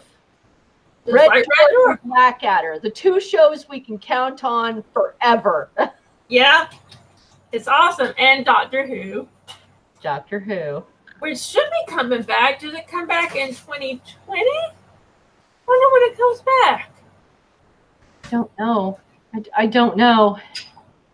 Let's see when. All right, I'm going to look. I'm going to get rid of this picture of a snake in alcohol that Sai shared with us. Scallywag podcaster. Who needs them? Mm-hmm. Let's see when Doctor Who comes back. When does Doctor Who? This is one day ago. This is one day ago from Digital Spy. Doctor Who game, The Edge of Time adds a new monster. What's this? Doctor Who game. An MMORPG? I would love a Doctor Who MMORPG. Let's see. Doctor Who The Edge of Time will expand the landscape of the original TV show with a brand new monster. Ooh. The new interactive game will allow fans to be transported to the worlds of the BBC sci-fi series full of mystery, aliens, and wonder. And now interactive. Do they mean like a Netflix interactive kind of thing, or? And now the VR virtual reality adventure has added a new monster to its universe, the High Dorks. I'm a high dork. Well, I haven't done marijuana in a long time, so I'm an average dork. The High Dorks are described as vicious amphibians who are occasionally used as guards by races like the Stenza and Zygons. Furthermore, these deadly carnivores are said to be incredibly eerie and greasy and have no table manners. Well, that's me. They have a real taste for the human flesh. That's not me. With their hunger never being fulfilled. The new game, developed by Studio Maze Theory, will include voice acting from Jodie Whittaker herself, the Doctor. Yeah. And players will have the opportunity to fight other classic villains such as Daleks and Weeping Angels. Jodie's been captured by this mysterious force. Well, they're talking about Doctor Who, Jodie, and is being held at the edge of time, hence the name Ian Hamilton, Maze Theory CEO has previously explained a digital spy. All along, the doctor's there to help you, Hamilton added. She communicates with you through different electronic devices, and she also appears as a hologram in certain sections. All right, I'll send you the link, and I'll put it on our YouTube, because I'm nice. Everyone can say I'm nice, no matter what anyone else says. You say I'm nice. That's it right there. And so that's a game that's going to launch in September 2019 on PlayStation VR, Oculus Rift, Oculus Quest, HTC Vive, and the upcoming Vive Cosmos. I don't have any of that. So I want to see if Doctor Who, the TV series, is going to come back. So let's see if Doctor Who TV series comes back.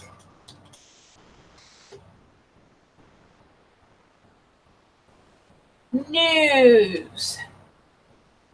I don't want. What?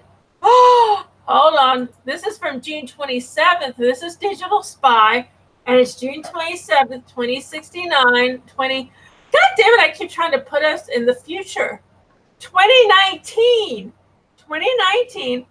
BBC confirms "Trust Me" acts following Doctor Who star Jodie Whittaker's exit? What?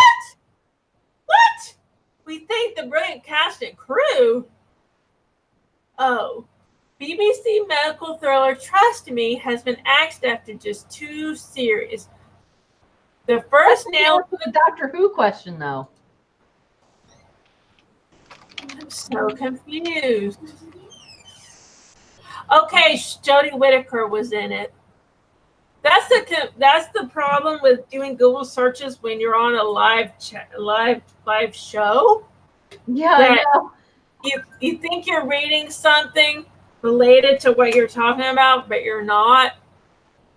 So I just put the chat in the notes. Yeah, BBC has confirmed New Year's Day special resolution, the only episode to air in 2019, sci-fi series set to return the following year. So 2020. Good, I can deal with that because we're almost to 2020. 2020. True story.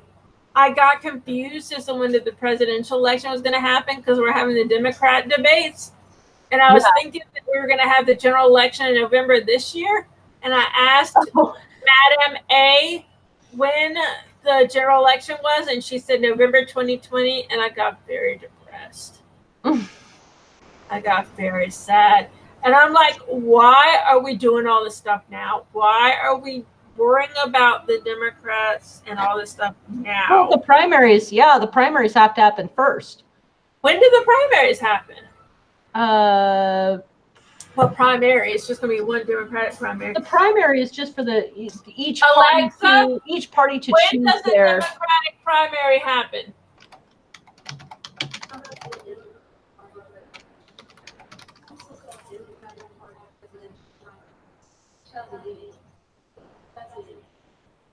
Oh, I didn't understand. Alexa, when are the next Democratic primaries happening?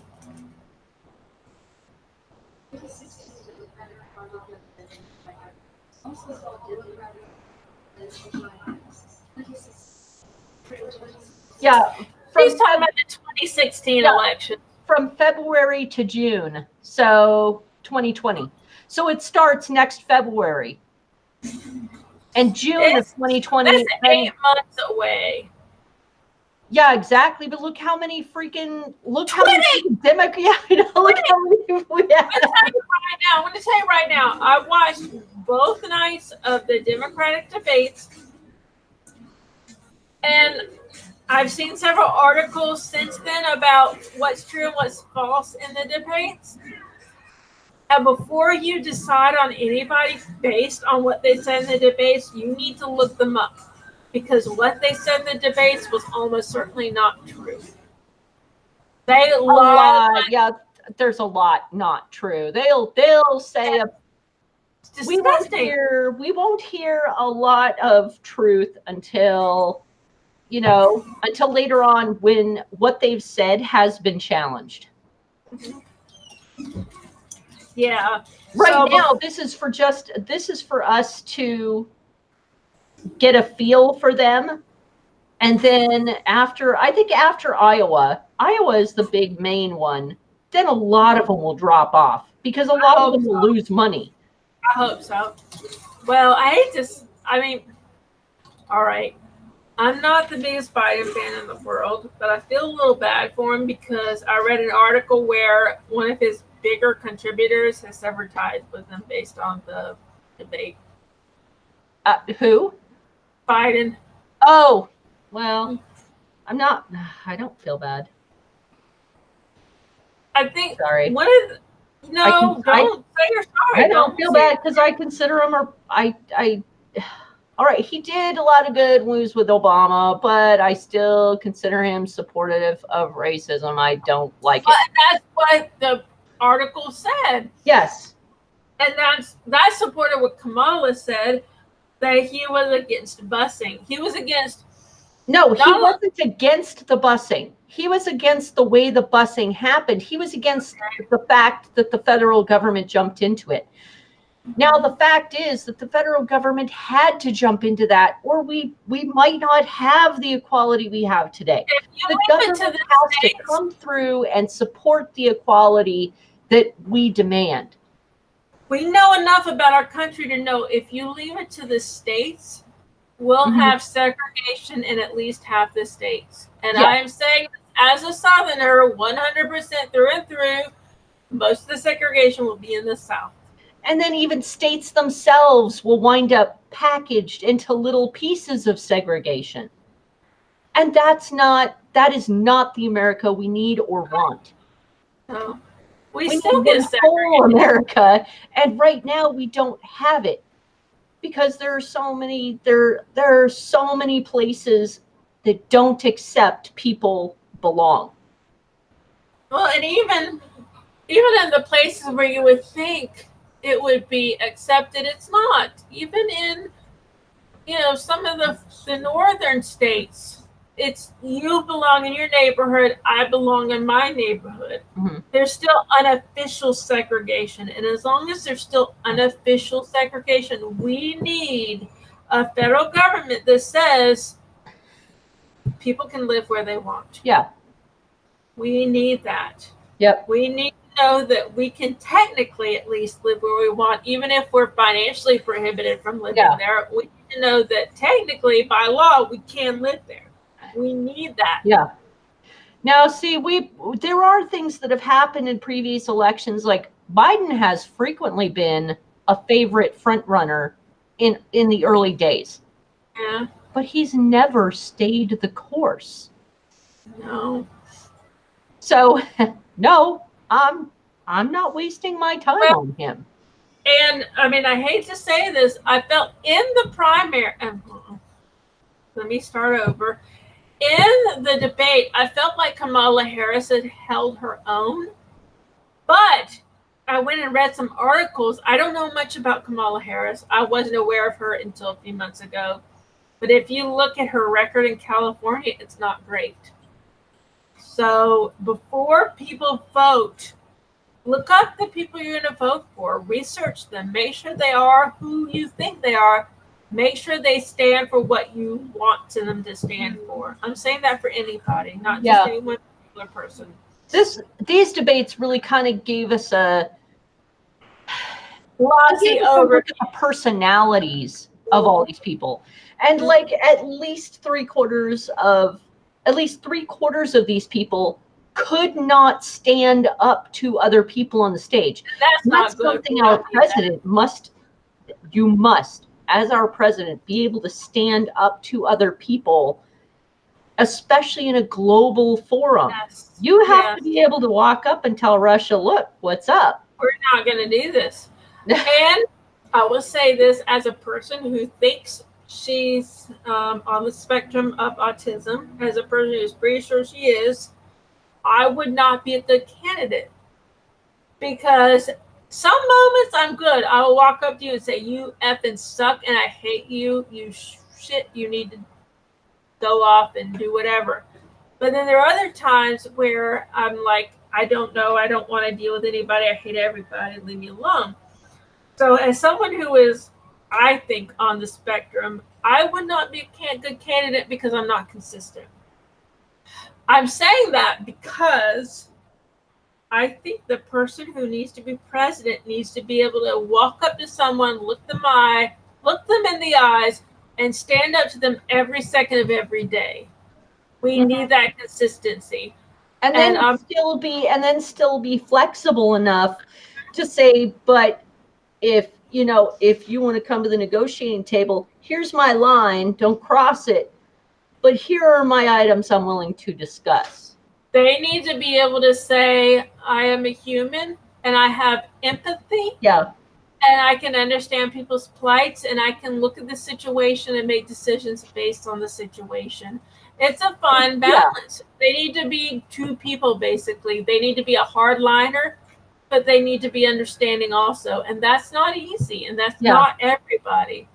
Exactly. I feel like my president needs to be able to work in a worldwide situation, not America first. Okay. That America first, it's just stupid and ignorant. Sometimes America is going to come first.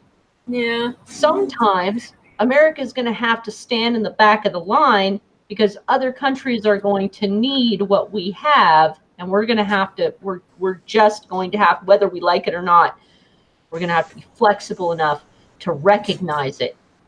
In the end, it's about making sure humanity comes out in the long run. Right. And that's one of the America.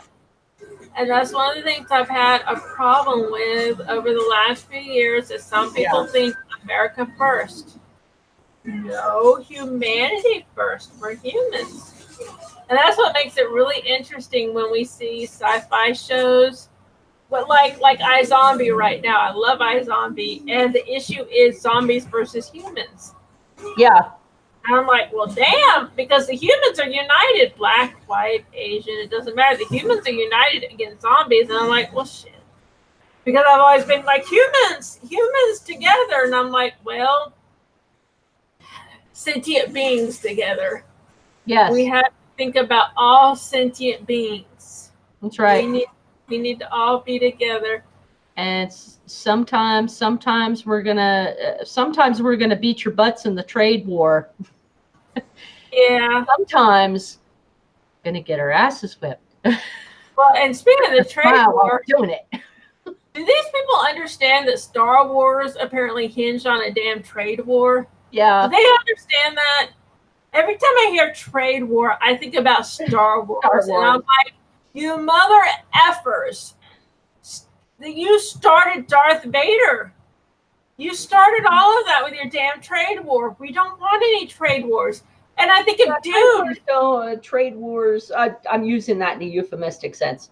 Trade wars don't work. Sometimes it's just not going to go as we plan, and we can't have temper tantrums over it.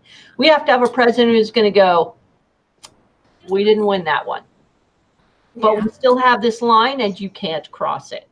Well, and when you say that, that makes me think there is a problem with our culture today. I've thought this a lot. Nobody's ever asked my opinion, so I never really said it. But there is a perception in culture today that you can't admit that you lost. Right. You can't admit that.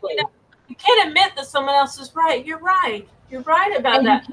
You can't, even if you're the president, admit you got it wrong. Look, we got it wrong. And let's adjust our thinking. Yeah. You can't do that. You can't say, I got it wrong. Let's figure out how we can do this better. If you don't negotiate correctly, and we're hoping that a president can negotiate, that's another skill I want my U.S. president to have. Obama came closest. Negotiate. Obama wasn't perfect. I was angry at him about a lot of things, but he came closest. He was closest to very good. Closest. Very good. Right. There are things that I was angry about him about. I'm never going to expect my president to be perfect. We can't, because that doesn't exist. No, it doesn't. It really doesn't. But not that job. You got to admit that you care about human beings in order to be the president. And not just Americans, human beings. There are people, I am not kidding, there are people who think that the Constitution only applies to Americans. Yeah. And the okay, here we go. The Bible, the commandments only apply to amendments. Wait, hold on, let me start that over. The Bible only applies to Americans, that thou shalt not kill. Well, they're not Americans, it doesn't matter. It does. Jesus does not see Americans versus Europeans versus Asians versus this. God doesn't see that. And I was super happy to hear at least one candidate say there's a reason that we have separation of church and state. There is a very deep reason, because everyone has their own. Definitely make sure that separation of church and state stays separate. Yes. I was very happy to hear that. Was that the Major Rowan? Which guy said that? Which person said that? I thought it was the first night. You're gonna have to help me. There are 20 people. I can't remember which one. We're horrible. We're just. I remember somebody saying it. I remember someone saying that too. But another problem is people say stuff and I don't believe them till I see them do it. So even though they said that, I still have it drift over me because I don't believe it till I see it. I don't mind people saying God bless you. I don't either. I say people saying God bless the U.S. Yeah. It's when you say God told me you can't do that. I go, say what? Hold on, I'm answering Sai. Sai says saying what? And I'm saying there's a reason we have separation between church and state. And state. So, and you would think one of the candidates said there's a reason we have separation of church and state, and we need to make sure that it stays separate. And I was very happy to hear that. I'm very happy because this country was founded on freedom of religion and freedom from religion. Yeah. Right. Those are two separate things. Religion is opinion. 100% opinion. Religion is opinion. State should be fact. Yes. And we need to keep them separate. Religion is your own personal belief, and that's fine. You have your right to your own personal belief, but you do not have the right to push it on someone else.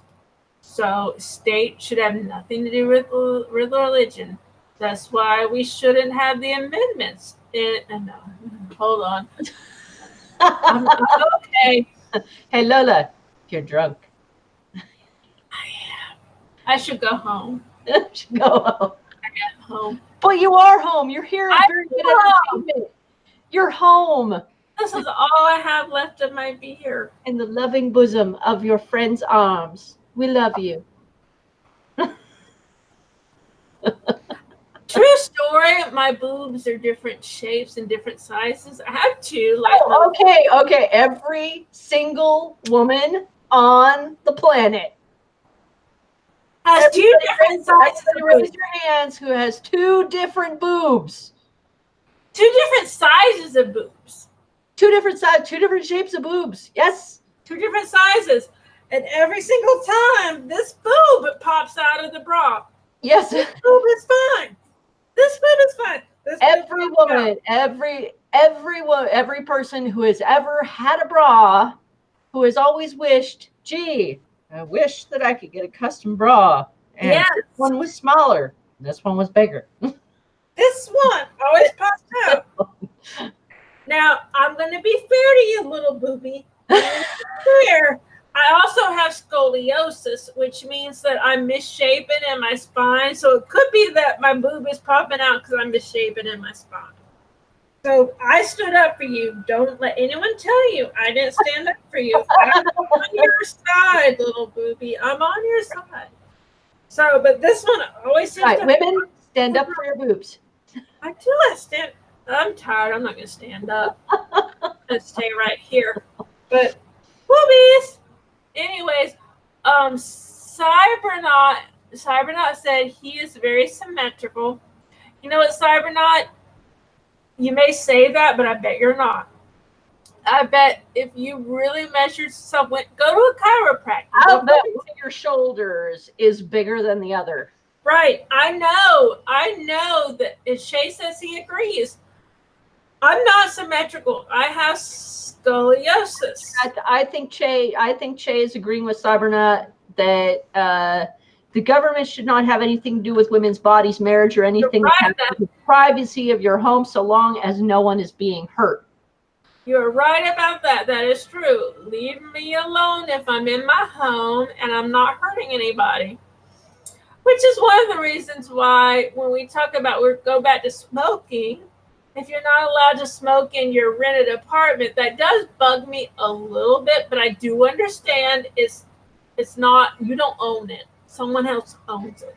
I do understand. It's not just that, but it can hurt other people because smoke travels.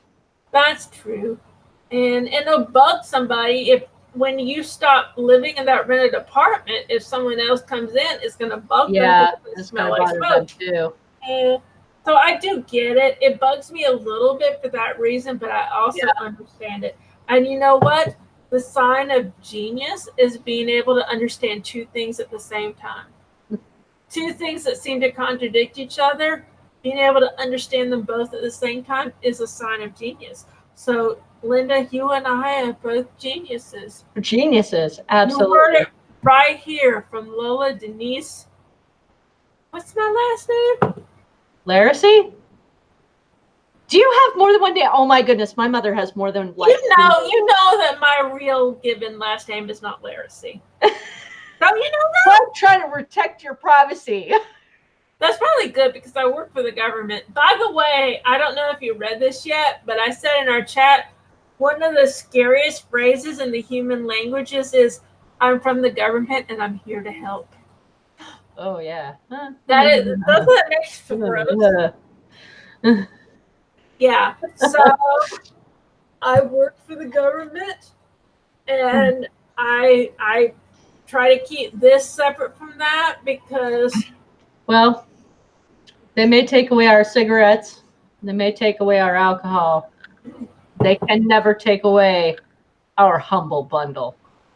Humble Bundle is good. They can never take away the Humble Bundle because this week, and I just put it up on our Twitter, the link to $389 worth of awesome, and I'm going to say it, awesome shit. Just that's awesome good. shit. You go for it. I've said all kinds of stuff. It's tabletop gaming. Yay! Dark. If you like dark, if you like beasts, if you like dark tabletop gaming with RAR, this Humble Bundle is going to be for you. Yay! Go look at our Twitter at Beery GE, and the link will take you to pay $1 or more. It's DRM free, a PDF, and over 6,000 bundles have already been sold. And one of the great things is you will be helping to boost our little podcast. Yes. Because we love doing this. We really love doing this. And we would be so grateful if you helped us do this. Also, So, clicking on that link and buying some RPG loveliness. And while you're there, I'm on Humble Bumble's website. I can't say that. I say Humble Bumble. Humble Bundle. Humble Bundle. Yes. If you're on their website, they have a World War Z bundle. That is. We can have the producer put that one in too. Yep, it's $34.99 for the total thing. I mean, there are 10 days left on the RPG book bundle. Okay, good. And World War Z is provided via Epic Games Store Key for Windows. For key redemption, a free Epic Game Store account is required, so you need an Epic Store, whatever required. Yeah. World War Z is a heart-pounding 4-player cooperative third-person shooter featuring massive swarms of zombies that recklessly rush their living prey. Zombie shooter. Zombie shooter. It's a third-person shooter for zombie stuff, focused on fast-paced gameplay and inspired by the incredibly popular Paramount Pictures property of the same name, World War Z. World War Z. Yeah, that was a movie. And a book, but the movie had nothing to do with the book. Explores new storylines and characters from around the world. Intense, overwhelming, gruesomely exciting missions crafted specifically for modern PCs.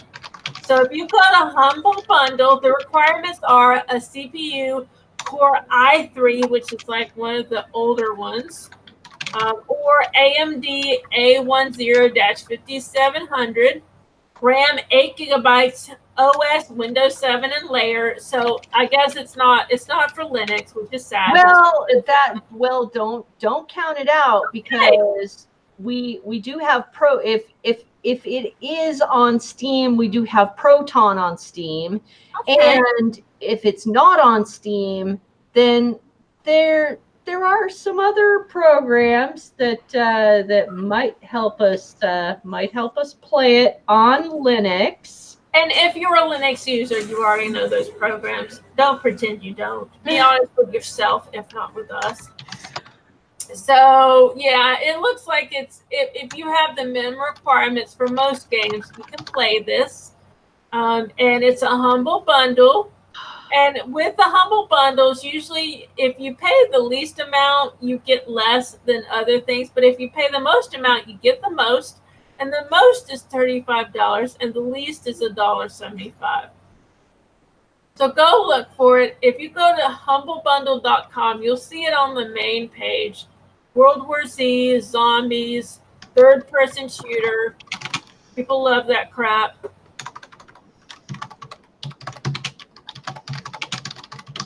So I'm trying to find the that's okay. The platform, because I don't usually tell people to use Play on Linux. And that's okay. Well, we don't have to tell them, because honestly, if somebody uses Linux, they know how to get their stuff on Linux if they want to. Well, not always. I mean, there are a lot of people who just started using it. Okay, well, God bless them. God bless them and their souls. It's right in the front of my brain, but it's hiding behind a brain cell. Oh, Lutris. What's Lutris? Lutris is a platform like Play on Linux, where you can play Windows games, and Lutris is updated far more than Play on Linux now. Okay. I've met the person that is actually responsible for Lutris, and he is an incredibly creative and intelligent man. That sounds like a euphemism. Are you trying to say something? No, it's not a euphemism. He is an incredibly intelligent and creative person. He had to be creative in order to try to get these games going for people. Is it like a sandbox? How does it run on Linux? So he runs scripts that convinces the computer that it's okay to run this game. I don't know. Even though I went to computer science class, I don't know everything behind it. Okay, I don't understand either. Lutris is an exceptionally good way to get your Windows games going. I like that. So it is very possible that these games that we put out on Humble Bundle will work through Lutris. It hoodwinks your operating system. Let's put it that way. It hoodwinks your operating system. It sounds like to think it's a Linux. It's a Windows compatible device. Yeah. Yeah. So I like that. At the same time, I have to say, before you do this stuff, you need to do your research because some of this stuff is very complicated and you could hose your system. So just really know what you're doing. The nice thing is if you have Linux, it's very easy to redo your operating system. Yeah, and you can do sandbox. Yeah, and you can always try it. You can always try it in a virtual environment. Yeah, although I guess some of the games don't run well probably in a virtual environment. I would guess. I don't know. And we have a lot fewer problems with viruses. Yeah, not completely free of. I'm on Linux right now. Yeah. I still have not downloaded the newest Ubuntu, and I didn't feel like doing it today. I'm not going to make an excuse. It's not that I couldn't. I just didn't feel like doing it today. We'll see if I feel like doing it tomorrow. But I mean, I'm doing fine with Ubuntu 16 point whatever I have. I'm doing fine. I'm playing everything I need to play. I'm cool. Well, I think that's pretty much it. Did the Humble Bundle?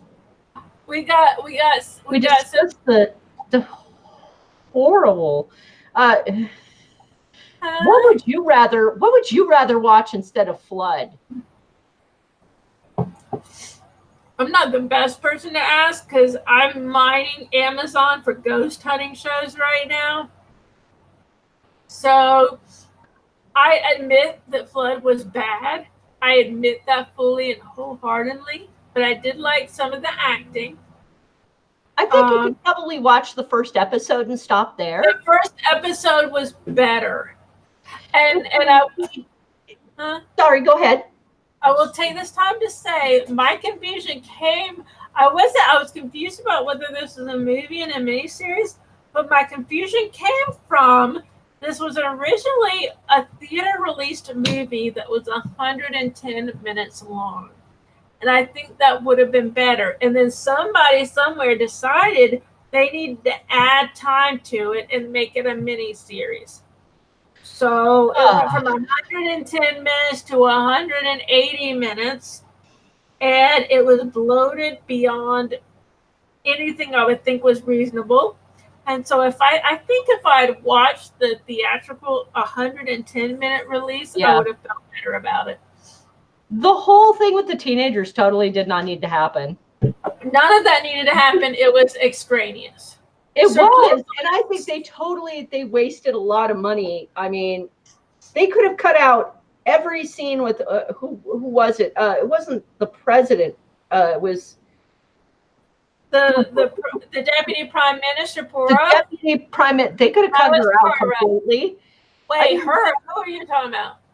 Yeah, the deputy prime minister, supposedly making decisions. The mother of the two teenage girls. Oh, the deputy prime minister was Poirot, David Suchet. He was in the Poirot TV series. That was a dark-haired guy. The woman. They could have cut her out, right? Yeah, they could have cut her out completely. Because I feel for her that she was worried about her kids, but that didn't add to the story because everybody's worried about their kids. No, and she never really made decisions. Like everybody around her could have just come together in a round table and gone, "Hey, this is my part. This is my part." Right. Who votes for this plan and who votes for this plan? Right. We'll go with plan A. Let's go. They did not need, and I hate to say this, I mean, I'm glad that there was a lady there, but her character did not add to the story. And they didn't need that. They had the deputy prime minister.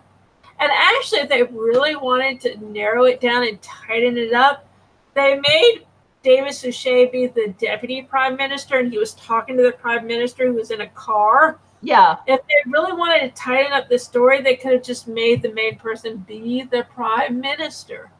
They didn't have to add in the prime minister in the car and then a deputy prime minister. That is true. They could have tied They it could have had just Robert Carlyle talking to himself. Right. They could have had Tom Courtney as the head of the group. Yeah. Right? And then the two maintenance guys. I didn't even need the maintenance guys. No. The maintenance guys made it all because after the two little old ladies died, okay, the two maintenance guys were the little people that counted. Those were the little people that we were all like really invested in. And we need those. We kind of need those. There are big characters and little kids. Those could have been the little characters. And one of those gets popped off, right? Uh-huh. And then we have one maintenance guy left to speak for all the little characters. But do we need the whole, from the beginning of the miniseries, do we need to see the two guys trekking through the subway, the underground? Do we need that? No, because all we'd have is just the first episode. Yeah. And then like a 5-minute ending and a 2-minute cleanup where we watch the water recede. Right, you don't have to show the bodies. Okay, no body in the camera floating in the water. That bothered me. They showed a lot of bodies. That was let's get rid of that junk. Okay, yeah, that's gross. We need to keep the water flowing against the Ferris wheel. Yeah, keep that. That was cool. Yeah, the barrier thing that was pretty cool, but. Again, what was it? Robert Carlyle could have done all that himself. Robert Carlyle could have done everything himself. He's a badass. He could have done it all himself. There you go. He didn't need any of that shit. Didn't need the romantic junk. No kissing. I didn't mind the romantic stuff because I watch Hallmark movies, and I like Jessalyn Gilsig. She's Canadian, but she's been in a lot of American shows. She was in a show called Boston Public, which I liked, and she was in Glee. So she's been in a lot of American shows, so I already know her and I like her. So I didn't mind her being there. I didn't mind the romantic stuff. But then again, I watch Hallmark movies, so take what I say with a fine grain of salt. But I didn't mind that. But I could have done without most of the maintenance workers because it was just them running through underground. Well, yeah, but we still could have had them, interacting with each other, and then one of them dies, and that's, that makes us go, oh, the American worker. And I feel like the American workers in London, Well, she was Canadian. Jessalyn Gilsig, the actress, is actually Canadian. But the maintenance workers, I feel like you're not realizing the importance of one of the actors who was a maintenance worker. No, I don't remember who the maintenance workers were. There were two, an older guy and a younger guy. Yes. I don't remember who they were. You don't remember who the younger guy was? I don't remember who. I am horrible with names. Does the name Tom Hardy mean anything to you? One of them was Tom Hardy? Yeah, oh, I am. Tom Hardy was Bane from Batman. I have been shamed. Yes, you have been shamed. And the only reason I felt bad about even dispelling the maintenance worker storyline is because one of them was Tom Hardy. I'm like, that's Mad Max. Yes. No, he's the one who survived. He helped them all. Okay. Well, that's okay then. Okay, we just have Tom Hardy. Tom Hardy helped everybody through the subway underground system. Che, I'm talking to you, underground system. He helped them through, and he survived. Tom Hardy survived because he's Mad Max, and he's Bane, and he's Captain Picard. Did you know that Tom? We just cut this movie down to 70 minutes. Yes, we did. 70-minute movie. And you can keep Tom Hardy, even though I say the maintenance workers, I didn't want the storyline. You don't need all that beginning stuff. Yeah, you don't need all the boring stuff.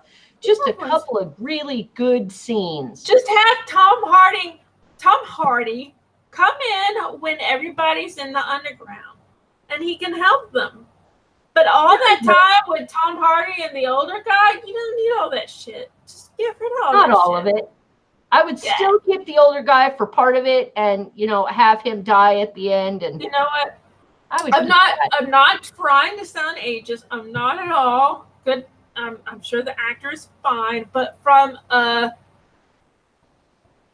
storytelling perspective, you did not need that whole beginning section. No, we didn't need the whole beginning section. We didn't need the whole beginning section.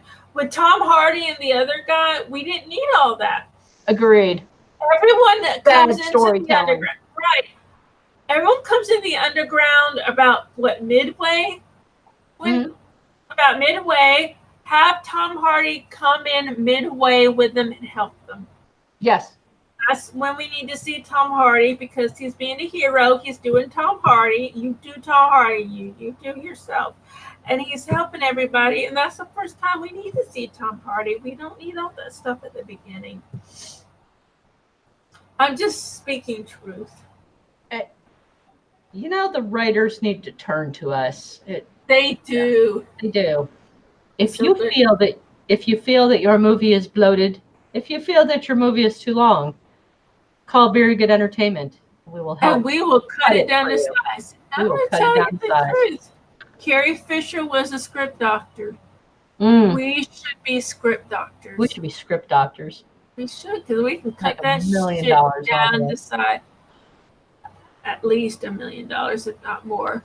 Cut that shit down to size. We are available. We'll do it in any color you want. I got many Sharpie here. We got orange. We got yellow. Any color you want. Silver. I've even got silver making it seem so precious. Yellow, black. Yeah, brown. I know I've got green around here somewhere. We got it. We'll go to Office Depot and buy it. And sorry, Good Entertainment script doctors. I think we have an idea here. We can be script doctors. I think we would be great. We would be great. We need to cut that shit down to size. We're going to save them a lot of money.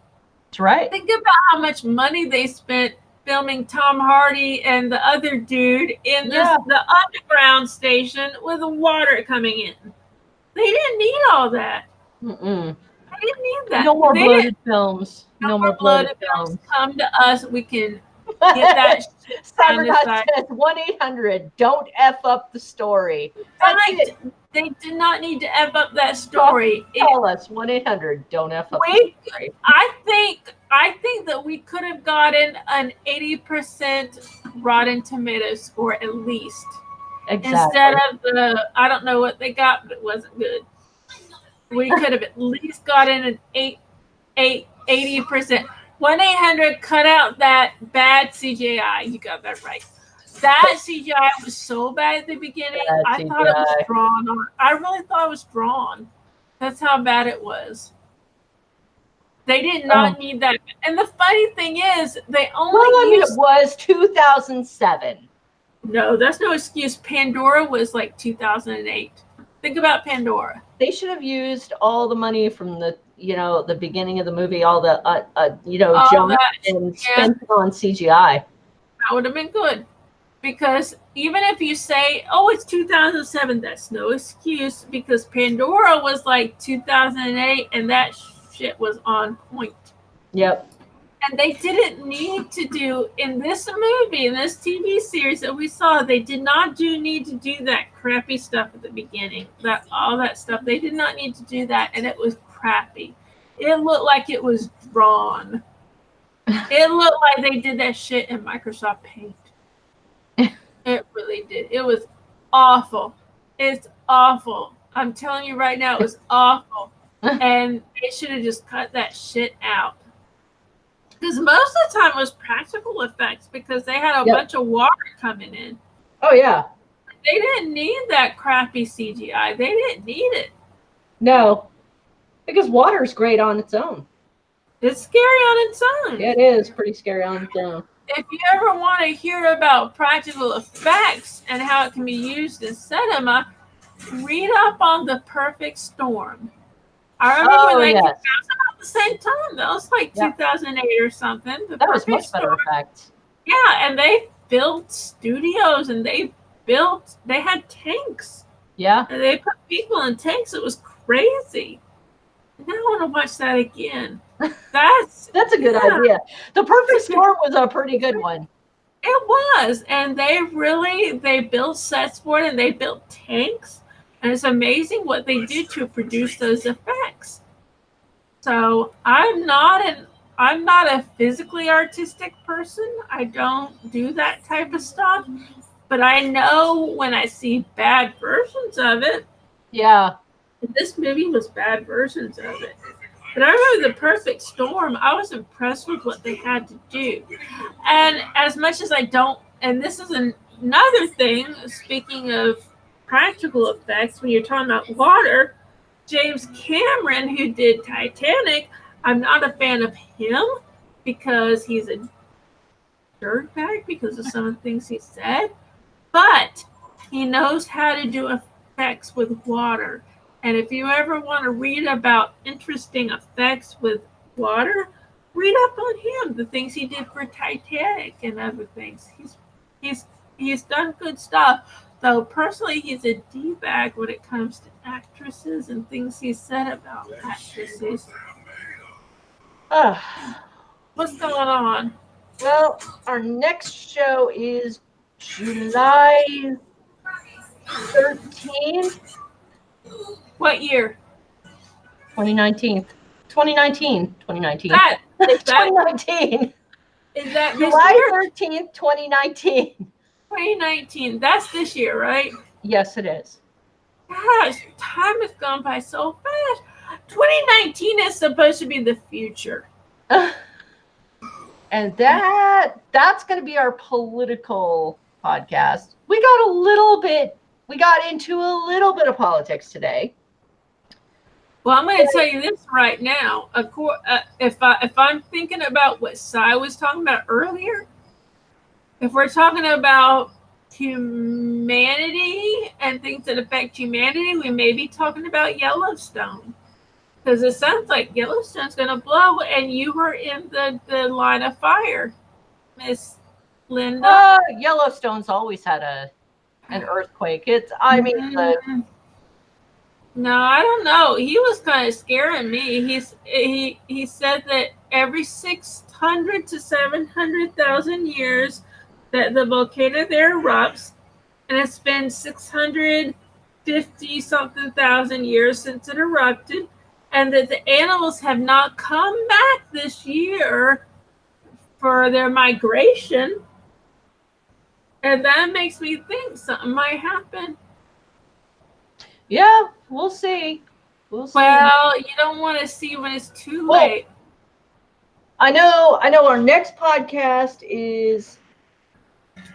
it's our political podcast. So we'll have to talk about, what we actually want to cover. And we got into it a little bit today, but I think our field of Democrats might be lowered by just a few even by July 13th.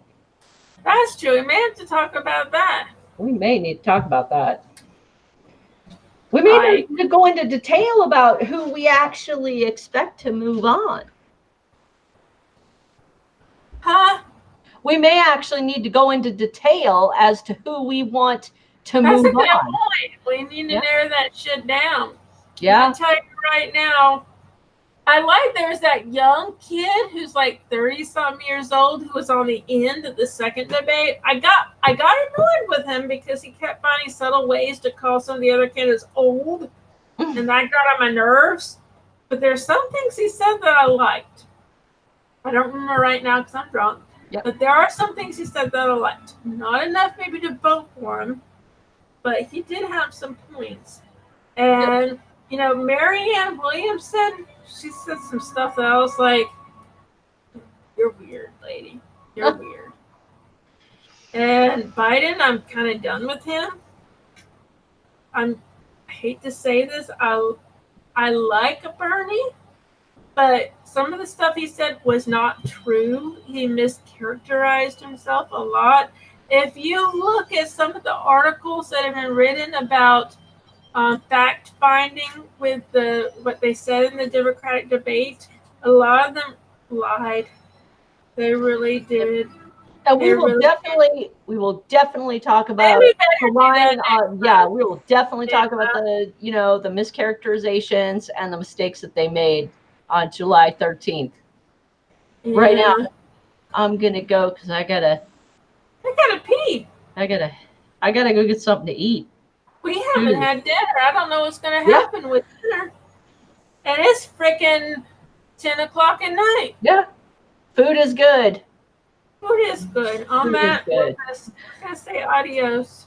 Well, guys, it's been Linda and Lola, and Let's go else. hopefully we never have to watch the flood again. Look, I'm Star Wars. Please watch out for our for at Beery GE on Twitter for the Humble Bundle links that we send out to you and the Amazon links, because don't forget, Amazon Prime Day is coming and we will have some absolutely fantastic deals. Some of them, they've had some early deals, but I don't have pass any money. on some absolutely fantastic deals to you. This is Very Good Entertainment, and we love you. Please have a great night and have a great beer.